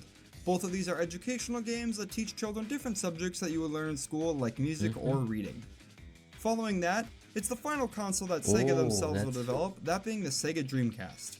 The Dreamcast can play 3 Sonic games, those being Sonic Adventure, Sonic Adventure 2, and Sonic Shuffle. Fun fact, I actually own a Sega Dreamcast along with both adventure games. I don't play it that often, but it's still a fun novelty item to have. Also having 3 Sonic games on it is the Gamecom developed by Tiger Electronics. Let's pause here for a second and talk about video game compilations. Compilations can be a great way to preserve old games and bring them onto newer hardware for a whole new generation to experience. But one question that's been bugging me is how should these compilations count? Should it be just one game, just the games in the compilation, or the games in the compilation plus the compilation itself? Well, for the purposes of this video, we're going to count just the games in the compilation and not the compilation itself. While the compilation is technically a game, the real gameplay of the compilation is set inside the games they hold and not playing the compilation itself. Feel free to disagree with me in the comments, but that's just what I'm going with. So turning our attention back to the Gamecom, you're able to play Sonic Jam on it, which comes with Sonic 2, Sonic 3, and Sonic & Knuckles. This makes up the 3 Sonic games on the Gamecom. Following that, the PlayStation Vita is able to play 5 Sonic games on it. Only one game was released for the system, that being Sonic and All-Stars Racing Transformed. However, you were able to download every PlayStation Portable Sonic game on the PS Vita via the online store. That's why the PSP won't be appearing on this list, by the way, because it would just be outshined by the PS Vita. Anyways, the game you could download are Sonic Rivals, Sonic Rivals 2, and the Sega Genesis collection, which has Sonic 1 and Sonic 2 as playable games on it. Also, just keep the virtual stores available because they come up a lot throughout this list. Next up on our list is the Sega Master System, which you can play 6 Sonic games. Now, if you know the Master System pretty well, you're most likely thinking that there are only 5 Sonic games made for the system, those being Sonic 1, Sonic 2, Sonic Chaos, Sonic Spinball, and Dr. Robotnik's Mean Bean Machine. If you lived in most of the world, that'd be correct, but for some reason, if you lived in Brazil, a Master System port of Sonic Blast was created for the system. It has its issues, but it's another game for the system, so that's how you can play up to 6 Sonic games on the Sega Master System. Another console with 6 games on it is the Sega Saturn. The 6 games released for the console are Sonic R, Sonic 3D Blast, and then Sonic Jam, which in itself contains Sonic 1, Sonic 2, Sonic 3, and Sonic & Knuckles. Now Sonic 3 and Sonic & Knuckles is an oddity that needs to be discussed before moving forward. How I'm counting it moving forward is that if the game is released as one game, like we see in Sonic Origins, then it will just be counted as one game. If the games are released as 2 separate titles like we see in Sonic Mega Collection, or even like it was released for the Genesis, then we'll count it as 2 separate titles. Before anyone asks, we're not counting Knuckles and Sonic 2 as a separate game. It's just a cool gameplay feature if you put Sonic 2 inside of Sonic & Knuckles, and a fun bonus in Sonic Mega Collection. Nothing else. With 10 games to its name, the Sega Genesis was the birthplace console that brought the blue blur to life. The Genesis also had a couple of add-ons released during its lifetime, mainly the Sega CD and 32X. I think it only makes sense to count the 32X and CD Sonic games as games released for the Genesis because the only way you could play these games would be on a Sega Genesis. That being said, the 10 Sonic games you could play on the Sonic Genesis CD 3D2X 3D2X. The 10 Sonic games you could play on the Sega Genesis CD 32X Frankenstein of a console is Sonic 1, Sonic 2, Sonic CD, Sonic 3, Sonic & Knuckles, Knuckles Chaotix, Sonic 3D Blast, Sonic Spinball, Dr. Robotnik's Mean Bean Machine, and Sonic Eraser, which was only released in Japan. Following the Genesis, the next console is the Sega Game Gear with 12 titles to its name, those being Sonic 1, Sonic 2, Sonic Chaos, Sonic Triple Trouble, Tails Adventure, Sonic Blast, Sonic Spinball, Dr. Robotnik's Mean Bean Machine, Tails Sky Patrol, Sonic Labyrinth, Sonic Drift, which was only released in Japan, and Sonic Drift 2, which was called Sonic Drift 2 worldwide despite the first game only being released in Japan. Next on our list is the Nintendo DS, but first, we need to talk about backwards compatibility. Some consoles are built with features that allow them to play games that were released on a previous console, like how I can play Sonic Advance 3 for Game Boy Advance on my pink DS Lite, or Sonic Heroes for GameCube on my Wii. A lot of consoles have this feature, and the first console to take advantage of this on our list is the Nintendo DS. But first, I want you to get backwards compatible with that subscribe button. I don't entirely know what that means or why I wrote it in the script, but just use your imagination. Seriously though, if you enjoy what you see so far, then drop a like on the video and subscribe to the channel. Thanks for doing that, and now, let's get back to the video. As it stands, the DS can play 16 Sonic titles, those being the 3 Advance games, Sonic Pinball Party, Sonic Battle, the 2 Rush games, Sonic Colors, Sonic at Sega All-Stars Racing, Mario and Sonic at the Olympic and Winter Olympic Games, Sonic Chronicles, and the Sonic Classic Collection, which houses Sonic 1, 2, 3, and Knuckles on it. I honestly did not expect the DS to have this many games, but we still have a lot of consoles to look at in our list, so let's turn our attention towards another Nintendo console, the Wii U. The Wii U itself didn't really hold many good Sonic games, but it still had some games released on it nonetheless. You were also able to play every game released for the Wii on the Wii U, which really boosts the amount of Sonic games playable on the console. The 17 Sonic games you could play on the Wii U are Sonic Lost World, Sonic Boom Rise of Lyric, both Sonic and All-Stars racing games, Mario and Sonic at the Winter Olympics, London 2012, Sochi 2014, and Rio 2016 Olympic Games, the 2 storybook games, Sonic Unleashed, Sonic Riders Zero Gravity, Sonic Colors, and on the Japanese eShop you could purchase all 3 of the Sonic Advance games for your console.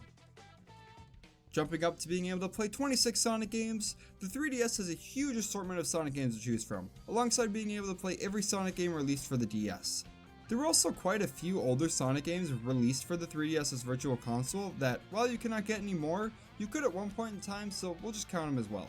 With that being said, the Sonic games you could play on your 3DS are Sonic Rush and Rush Adventure, Sonic Colors, both Sonic and All-Stars racing games, Mario and Sonic at the Winter Olympic, London 2012, and Rio 2016 Olympic Games, Sonic Chronicles, the 4 Sonic games in the Sonic Classic Collection, both Sonic Boom games, Sonic Generations, Sonic Lost World, and then the 7 Virtual Console games are the 8-bit versions of Sonic 1, 2, and Mean Bean Machine, Sonic Triple Trouble, Sonic Blast, Sonic Drift 2, and Tails' Adventure. I honestly had no idea any of the Game Gear games were released on the Virtual Console, but it's cool to see that Sega were trying to preserve their older, less renowned titles before Sonic Origins was released. From there, we can move forward to modern consoles with the PlayStation 5. The PS5 has 27 playable games, just barely beating out the 3DS. Thankfully, none of these games are region exclusive, so if you have a PS5, you can play all of these games right now except for Sonic Racing Crossworlds. You gotta wait until September to play that. The PS5 does have backwards compatibility with the PS4 games, so a few of those would be added into the count as well. That being said, you can play Sonic Mania, Sonic Forces, Team Sonic Racing, Sonic Colors Ultimate, Sonic Frontiers, Sonic Superstars, Sonic X-Shao Generations, Sonic Racing Crossworlds, Sonic Origins, which includes Sonic 1, Sonic 2, Sonic CD, Sonic 3 and Knuckles, 8-bit Sonic 1, 8-bit Sonic 2, Sonic Chaos, Sonic Triple Trouble, Sonic Drift 2, 8-bit Sonic Spinball, 8-bit Dr. Robotnik's Mean Bean Machine, Sonic Blast, Sonic Labyrinth, Tales of Sky Patrol, Tales of Adventure, and then 3 more Sonic games from the Sega Genesis Classics, which are Sonic 3D Blast, Sonic Spinball, and Dr. Robotnik's Mean Bean Machine. Moving forward, I won't name off every game from Sonic Origins or Sega Genesis Classics, just because that will inflate the video length, and honestly, I don't want to do that all the extra editing if I don't have to. Following that, the Nintendo Switch is able to play 28 Sonic games on it. Now, the Switch 2 was recently released, but there are no Sonic games exclusive to the Switch 2 that you can't already play on the original Switch, and there are no Sonic games exclusive to the original Switch that you can't play on the Switch 2. That being said, I'm just going to move forward saying all these games are able to be played on the Switch, but just know that you can also play all these games on the Switch 2. Anyways, the 28 Sonic games you can play on the Nintendo Switch are Sonic Mania, Sonic Forces, Team Sonic Racing, Mario and Sonic at the Olympic Games Tokyo 2020, Sonic Colors Ultimate, Sonic Frontiers, Sonic Superstars, Sonic X-Shao Generations, Sonic Racing Crossworlds, the 16 Sonic Origin games, and then the 3 Sega Genesis Classic Sonic games that weren't in Sonic Origins. Beating out the Nintendo Switch, the Xbox 360 is able to play 29 Sonic games. It has the benefits of having backwards compatibility, an online store, and also an add-on for the console which brought its own Sonic game with it, that being the Kinect. With that being said, the Sonic games that can be played on the Xbox 360 are Sonic Heroes, Shadow the Hedgehog, 2 of the 3 Riders games. Seriously though, why did Zero Gravity never get some sort of Xbox port? I'll never understand this. Sonic 06, Sonic Unleashed, Sonic Generations, both Sonic and All-Stars racing games, Sonic Mega Collection Plus, which houses Sonic... Hold on, I need to comment on this.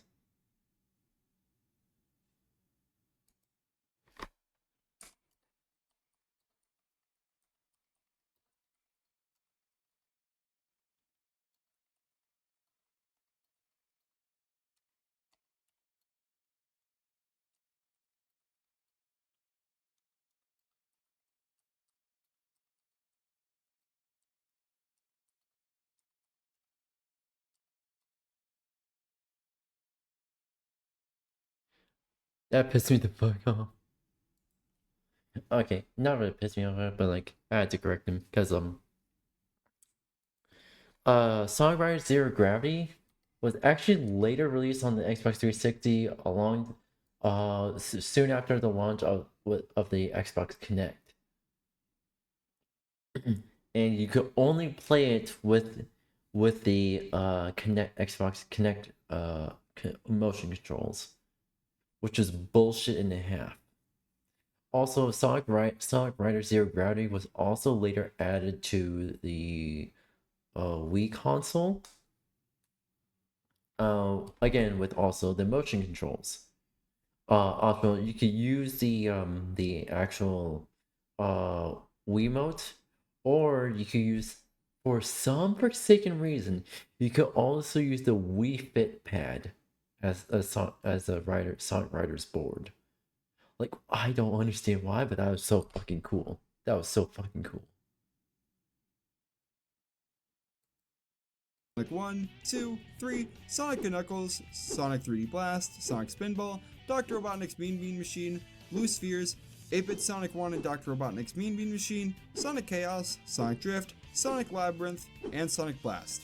Sonic's Ultimate Genesis Collection allows us to play Sonic CD, and with the Xbox 360 Online in the store, you can play both adventure games, Sonic 4 Episode 1 and 2, and finally Sonic the Fighters. That's a ton of games, but we're nowhere near close to the console with the most amount of Sonic games on it. Now, these next 3 consoles are all able to play 35 Sonic games on them, and they're mostly all the same, except one console has one game difference. Those consoles are the PlayStation 4 with PS Now, the Xbox One with backwards compatibility, and the Xbox Series XS with backwards compatibility. There are a lot of games here, so I'll try and speed through them fairly quickly. The 35 games you can play on the consoles are Sonic Mania, Sonic Forces, Team Sonic Racing, Sonic Colors Ultimate, Sonic Frontiers, Sonic Superstars, Sonic X Shadow Generations, Sonic Racing Crossroads, the 16 Sonic Origin games, the 3 Sega Genesis Classics games, Sonic 4 Episode 1 and 2, both adventure games, Sonic Generations, Sonic Unleashed, and Sonic the Fighters. In Japan only, you could play Sonic 06 on PlayStation Now, while the Xbox consoles can't. But the Xbox consoles are also able to play Sonic and All-Stars Racing Transformed, while the PS4 can't. It's really interesting how the Xbox One and the Xbox Series XS can both play the same number of games. I would have never expected that 2 console generations can play the exact same games, but that being said, we only have 2 more consoles to take a look at. He'll be surprised that Halo LAN parties can still be done across 4 generations of Xbox consoles. Yes, surprisingly, other than the original Xbox having LAN to do LAN parties, the Xbox 360 is capable of doing Halo LAN parties. The Xbox One is capable of doing Halo LAN parties, and the Xbox Series X and S are also capable of doing LAN parties. So please, for the love of God, whatever the fucking next generation console is gonna be, I hope they don't get rid of the LAN. They won't be able to get rid of LAN, but because of regulation standards. Pardon. But they may get, for the next generation of console, they may get rid of LAN. Well, again, Xbox. Well, technically, with the LAN parties, it's technically officially called Xbox System Link. They may probably get rid of System Link in the next generation of consoles. I don't know. I hope they don't, but that's a feeling that I'm getting. With how Microsoft's been doing. So let's turn our attention to the PlayStation 3. The PlayStation 3, while not being the most popular PlayStation console, is able to play up to 37 different Sonic games on it due to having backwards compatibility with the PlayStation 2. The 37 Sonic games that the PlayStation 3 can play are Sonic Heroes, Shadow the Hedgehog, Sonic 06, Sonic Unleashed, Sonic Generations, 2 of the 3 Riders games, both Sonic and All-Stars Racing games, the 14 Sonic games from Sonic Mega Collection Plus, Sonic Gems Collection, which is home to Sonic CD, Sonic the Fighters, Sonic R, 8-Bit Sonic 2 and Sonic Spinball, Sonic Triple Trouble, Sonic Drift 2, Tails Adventure, and Tails Sky Patrol. You can also download both episodes of Sonic 4 and both adventure games from the PS3's online store. That all being said, we can take a look at the console that can play the most amount of Sonic games on it, the Nintendo Wii. With the Nintendo Wii being the money printer that it was, it makes sense that Sega wanted to dump as many Sonic games onto the console as possible. It's the reason that basically their entire catalog, excluding handhelds, was ported onto this console in one way or another, thanks to the Wii's backwards compatibility with the GameCube or the Wii's Virtual Console. Seriously, if you take handhelds and loading games out of the equation, the only Sonic games the Wii doesn't have from the first 20 years of Sonic's lifespan are ports of Knuckles Chaotix, Sonic 06, and Sonic Freeriders, which is just astounding. Well, which Sonic games can be played on the Wii? Well, the Sonic games you can play on the Wii are Sonic Heroes, Shadow the Hedgehog, Sonic Riders, Sonic Adventure 2, Sonic and the Secret Rings, Sonic Unleashed, Sonic and the Black Knight, Sonic Colors, Sonic Riders Zero Gravity, Sonic and Sega All-Stars Racing, Mario and Sonic at the Olympic, Winter Olympic, and London 2012 Olympic Games, Sonic 4 Episode 1 and 2, Sonic Adventure DX Director's Cut, which includes 12 Game Gear games including 8-bit Sonic 1, 2, Spinball and Mean Bean Machine, Sonic Drift, Sonic Chaos, Sonic Labyrinth, Sonic Triple Trouble, Sonic Drift 2, Tales of Sky Patrol, Tales Adventure, and Sonic Blast. There's also Sonic 1, 2, 3, Sonic and Knuckles, Sonic 3D Blast, Dr. Robotnik's Mean Bean Machine, and Blue Spheres coming from Sonic Mega Collection, and finally Sonic Gems Collection brings in Sonic CD, Sonic R, and Sonic the Fighters. That makes 39 Sonic games that are playable on the Wii, which is just an insane number of games. So, if I took you into a store and told you I would buy you one console and every Sonic game for that console, which one would you choose?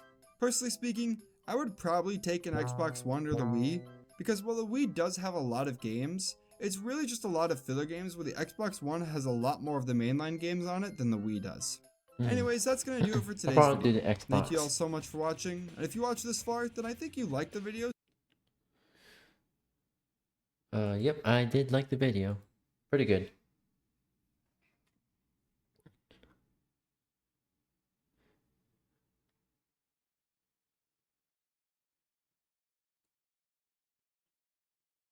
Sonic Unleashed recompiled. Oh, I should play Unleashed recompiled.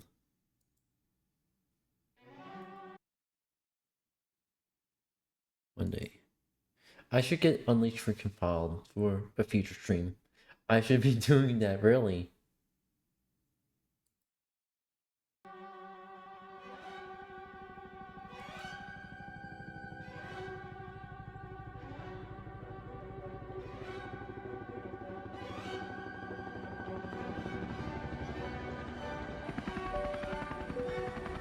It's another beautiful day in Apatow. Thank you for choosing Denny's Flights. The recompilation is just up ahead. We're approaching the landing zone now. Alright, look alive. We need to follow up our last operation with something even bigger. For too long have people been waiting for this. Don't be picky. I don't care what you play it on. Just get that recompilation. Running quite alright. Something tells me we're going to be just fine. There it is. Beat the game. Done. Game with. That day, we tossed the laptops aside to play on a Samsung Galaxy S23 Ultra. Once one of the most powerful phones in the world, now barely capable of playing Sonic Unleashed. The rules for the run? Same as last time. Beat the game, do it quickly. Now, you may see on the screen that there is a virtual gamepad. But if a controller isn't banned, then why not use one? No. That's not how we do things around here. We need to prove that this game is beatable anytime, anywhere. So if we're not using a Kinect, we're using touch controls. And look, no mods. Where the Toshiba Satellite S50-B-15Q required the low-end mod, the reduced draw distance mod, the Rush Sonic, the Wii Werehog model, and so on. We don't have anything here and are achieving the same if not better, performance. So the only thing we're changing is the emulator and the in-game settings, of which the former is a Microsoft Windows application emulator called WinLater, or specifically the Bionic fork of it. All of the settings I changed of which I will leave down in the description so you can set this up the same way I have. As for the in-game settings, I have everything set to low, the resolution at the original console 720p, and the resolution scale down to 50. There was a big noticeable difference going from 100 down to 50, but going from 50 to anything lower barely made a difference. Plus, we have standards to keep. So we have standards to keep. Look at this. It's beautiful. It's crisp. And it doesn't even run that badly.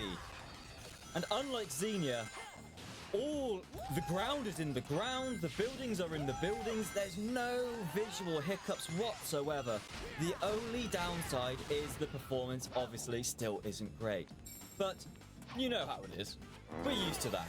And we've already died. We're also going to have to get very used to that too. Let's see if we can pull off a nice little feature here. And the Bowser blocked me. No. Let's go backwards. Let's try that again. Oh my god, this joystick sucks. Right, here we go. Let's see if we can pull off this feature. Why did it not work? The R2 button barely worked. Okay, that's fine. You know what, maybe we can't get that feature after all. Let's just keep going. Maybe we can get in the next one. So all we have to do is once you're in the air, homing attack onto the rail. I itch, holy shit. And not get it off either. See, this bit runs fine. Okay, third of the... Maybe not. Here we go. And we've done it. Okay. That's the first neat trick of the run. And we are going to try and pull off as many as possible. Whether or not they will be possible is a different story. I'm far more used to playing the game at 60 FPS thanks to the Xbox. But how bad could it be?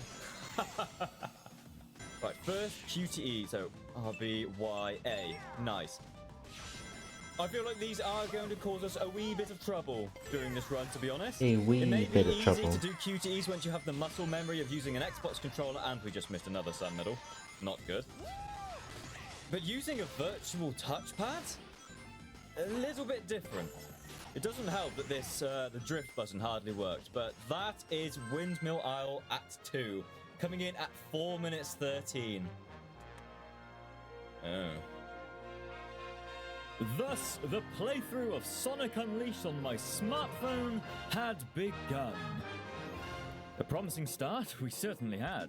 If we dare to compare to the Toshiba S50-B-15Q, it was time for our first night stage. Please be the judge of which one's better, over the delightful murder of these holy shit. crocs. This is what we have to deal with the entire game, so don't get your hopes up too early. Windmill Isle Night was pleasant enough. Aside from some little quirks with the combat, I'm sure I didn't even touch that guy and he's flown halfway across the map. We collected all the medals intended, performed a skip that stopped enemy spawning, stopped our phone from slowing to terrible speeds, managed to slip off a pole, and we fell to our death because we missed the MHOV wear speed. And defeated the Titan with quick time events to gain more experience, earning us a 5-minute time, that's good for us. That garnered the level 5 combat and level 3 strength we needed, and it was on to the Tornado. Our next destination? Spagonia, where Tails was eager to reintroduce us to our beloved ally, Professor Pickle. Okay everyone, let's head to the university and see if Professor Pickle is in. What? Professor Pickle's been kidnapped? What? Professor Pickle's been kidnapped? No. No. Oh, no. Let's go ask around about the professor. I'm sure somebody knows something. I can profess these nuts I'll in meet your you by mouth. the town exit. The professor's been kidnapped. Good day to you too, Sir Pickle. Okay, that's actually pretty good with the shadows. Nice. And Pickle says that. Learn digital art. I already learned a lot the past week.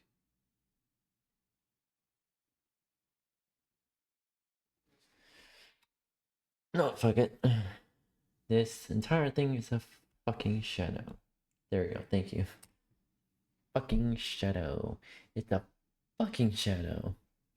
Okay, that sounds wrong.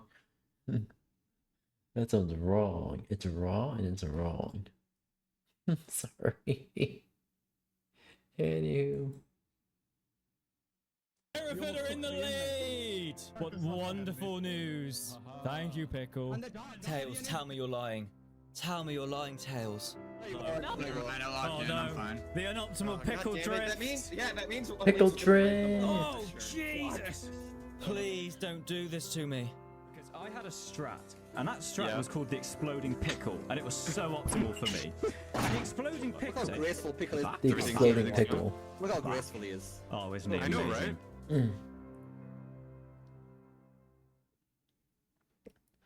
Okay. I can't go on like this. I'm sorry. Guys, come with me. We're going to go find him. Come on. It's time to go. Let's go, Pickle. Pickle Rick. Welcome to Spagonia.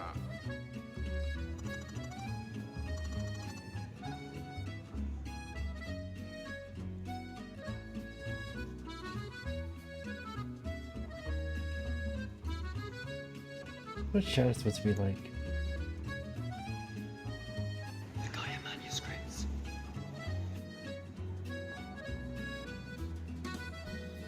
So probably shadow is. Limited edition.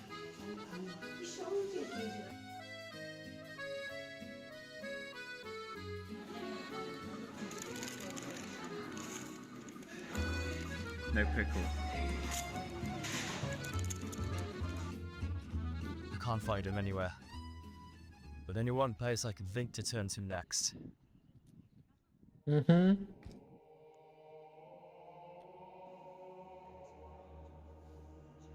No, then. I was about to say the Master Chief.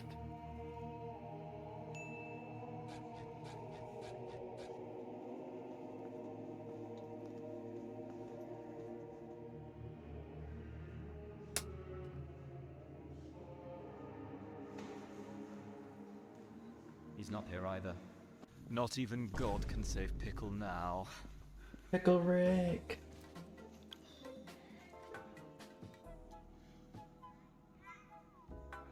Here we are, out in the slums of Spagonia. We're actually playing Sonic Unleashed on a phone, anywhere I want. Isn't that crazy? Although maybe I wish I didn't do this, because it's bloody cold. So this level, Missouri Night, will sort of be a make or break for some of the techniques that we'll be trying in this run. And what I'm saying is, in the last one, the uppercut, on 60 FPS, you can hit a certain level of height. Anything below that, you're not supposed to. Sonic, you slippy beast, get up there. This is doable. This is doable. We can do this. Come on. Here we go. Here we go. Oh, we've fallen off again. No! Quick, quick. Yes. And there it is. Well, how about that? Some skips are possible. Oh, I can see Empire City now. And what? Sonic? Sonic? There we go. No, don't worry about that. No, Chip, get out of the way. Let me go. Thank you. Thank you. Chipperoni. And we're not going to fall for the same thing that happened last time. Oh, I'm slipping. Chip, help me, lad.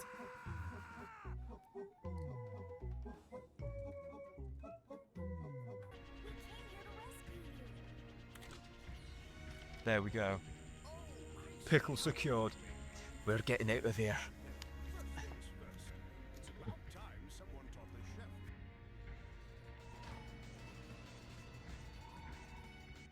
Well, at the very least, I know it can't get any worse than this. I was cold. I didn't have a coat. We did find Pickle, though. Alright, so... it would be good to just boost through this level, get the job done. But let's try something else. Maybe that fast? No. You! Whoa! Whoa! Whoa! Whoa! Whoa! Whoa! Whoa! Whoa! M speed works. Okay, so I don't really know many M speed skips, but that is very cool to know. Nothing like a bit of QSS in a version of the game that QSS actually works. Let's just try to get to grips with the whole QSS on this version. Not really doing too well. But let's see if the drift works. Here we go. Oh, I remember this. Last time we played, the whole level was falling apart. And we even made a postcard out of it. Oh, memories. Okay, 4 minute 13. Considering we went round the tree for a good length of time, that is pretty good. Look at this Earth. And it's smooth 60 FPS glory. Wow. Well done. Well done, team. Oh no, I've just realized. We're heading into the territory of the whale. Whales, Surely oh he'll have no. come good now. Oh Oh no. my god, you have got to be kidding me. At just the mention of his name, he finds a way to kill me. Oh no, I just wonder what he's got in store for me this time. Whatever it was, Cool Edge started off too good to be true. We blitzed through the opening far too quickly, as the sun medal we needed from some discombobulated snow was robbed from us. Though, in the territory we're in, some might say we got off lightly. The 2D was navigated with precision. We survived an encounter with a spring, always a good sign, and despite a knock to the head, we passed through the first bobsled smoothly. It was only as we got closer to the whale's personal waters did things go south. Damage. Whoa! Okay, maybe not. Was this where it all started to fall apart? Okay, that's not the button I thought I pressed, but Oh, here we go. ooh. Hey, buddy, how's it going? You'll do this properly, won't you? It is so good to see you again, my friend, and I'm glad you're doing well. Alaska is treating me well right now, apart from the whole drowning thing. Oh, my hand, ooh. Phone port of Sonic Unleashed, sub 4 minutes, Alaska, I'm quite happy with. Oh, wait, I've got to try the tree skip. No, go back. No, younger me. You did not have to try the tree skip. True. Hold on. Alright. There we go. Alright, whew. Alright. Well, I'm gonna be ending off the stream here. I really need to give my hand a rest. Anywho. And I need to give my hand and my back a rest. Anywho, I hope you all enjoyed today's stream. I hope you all enjoyed today's YouTube VOD. Make sure you're hydrating and eating well with Blitzies. And with that being said, I hope you all have a good rest of your day, evening, night, or time zone. And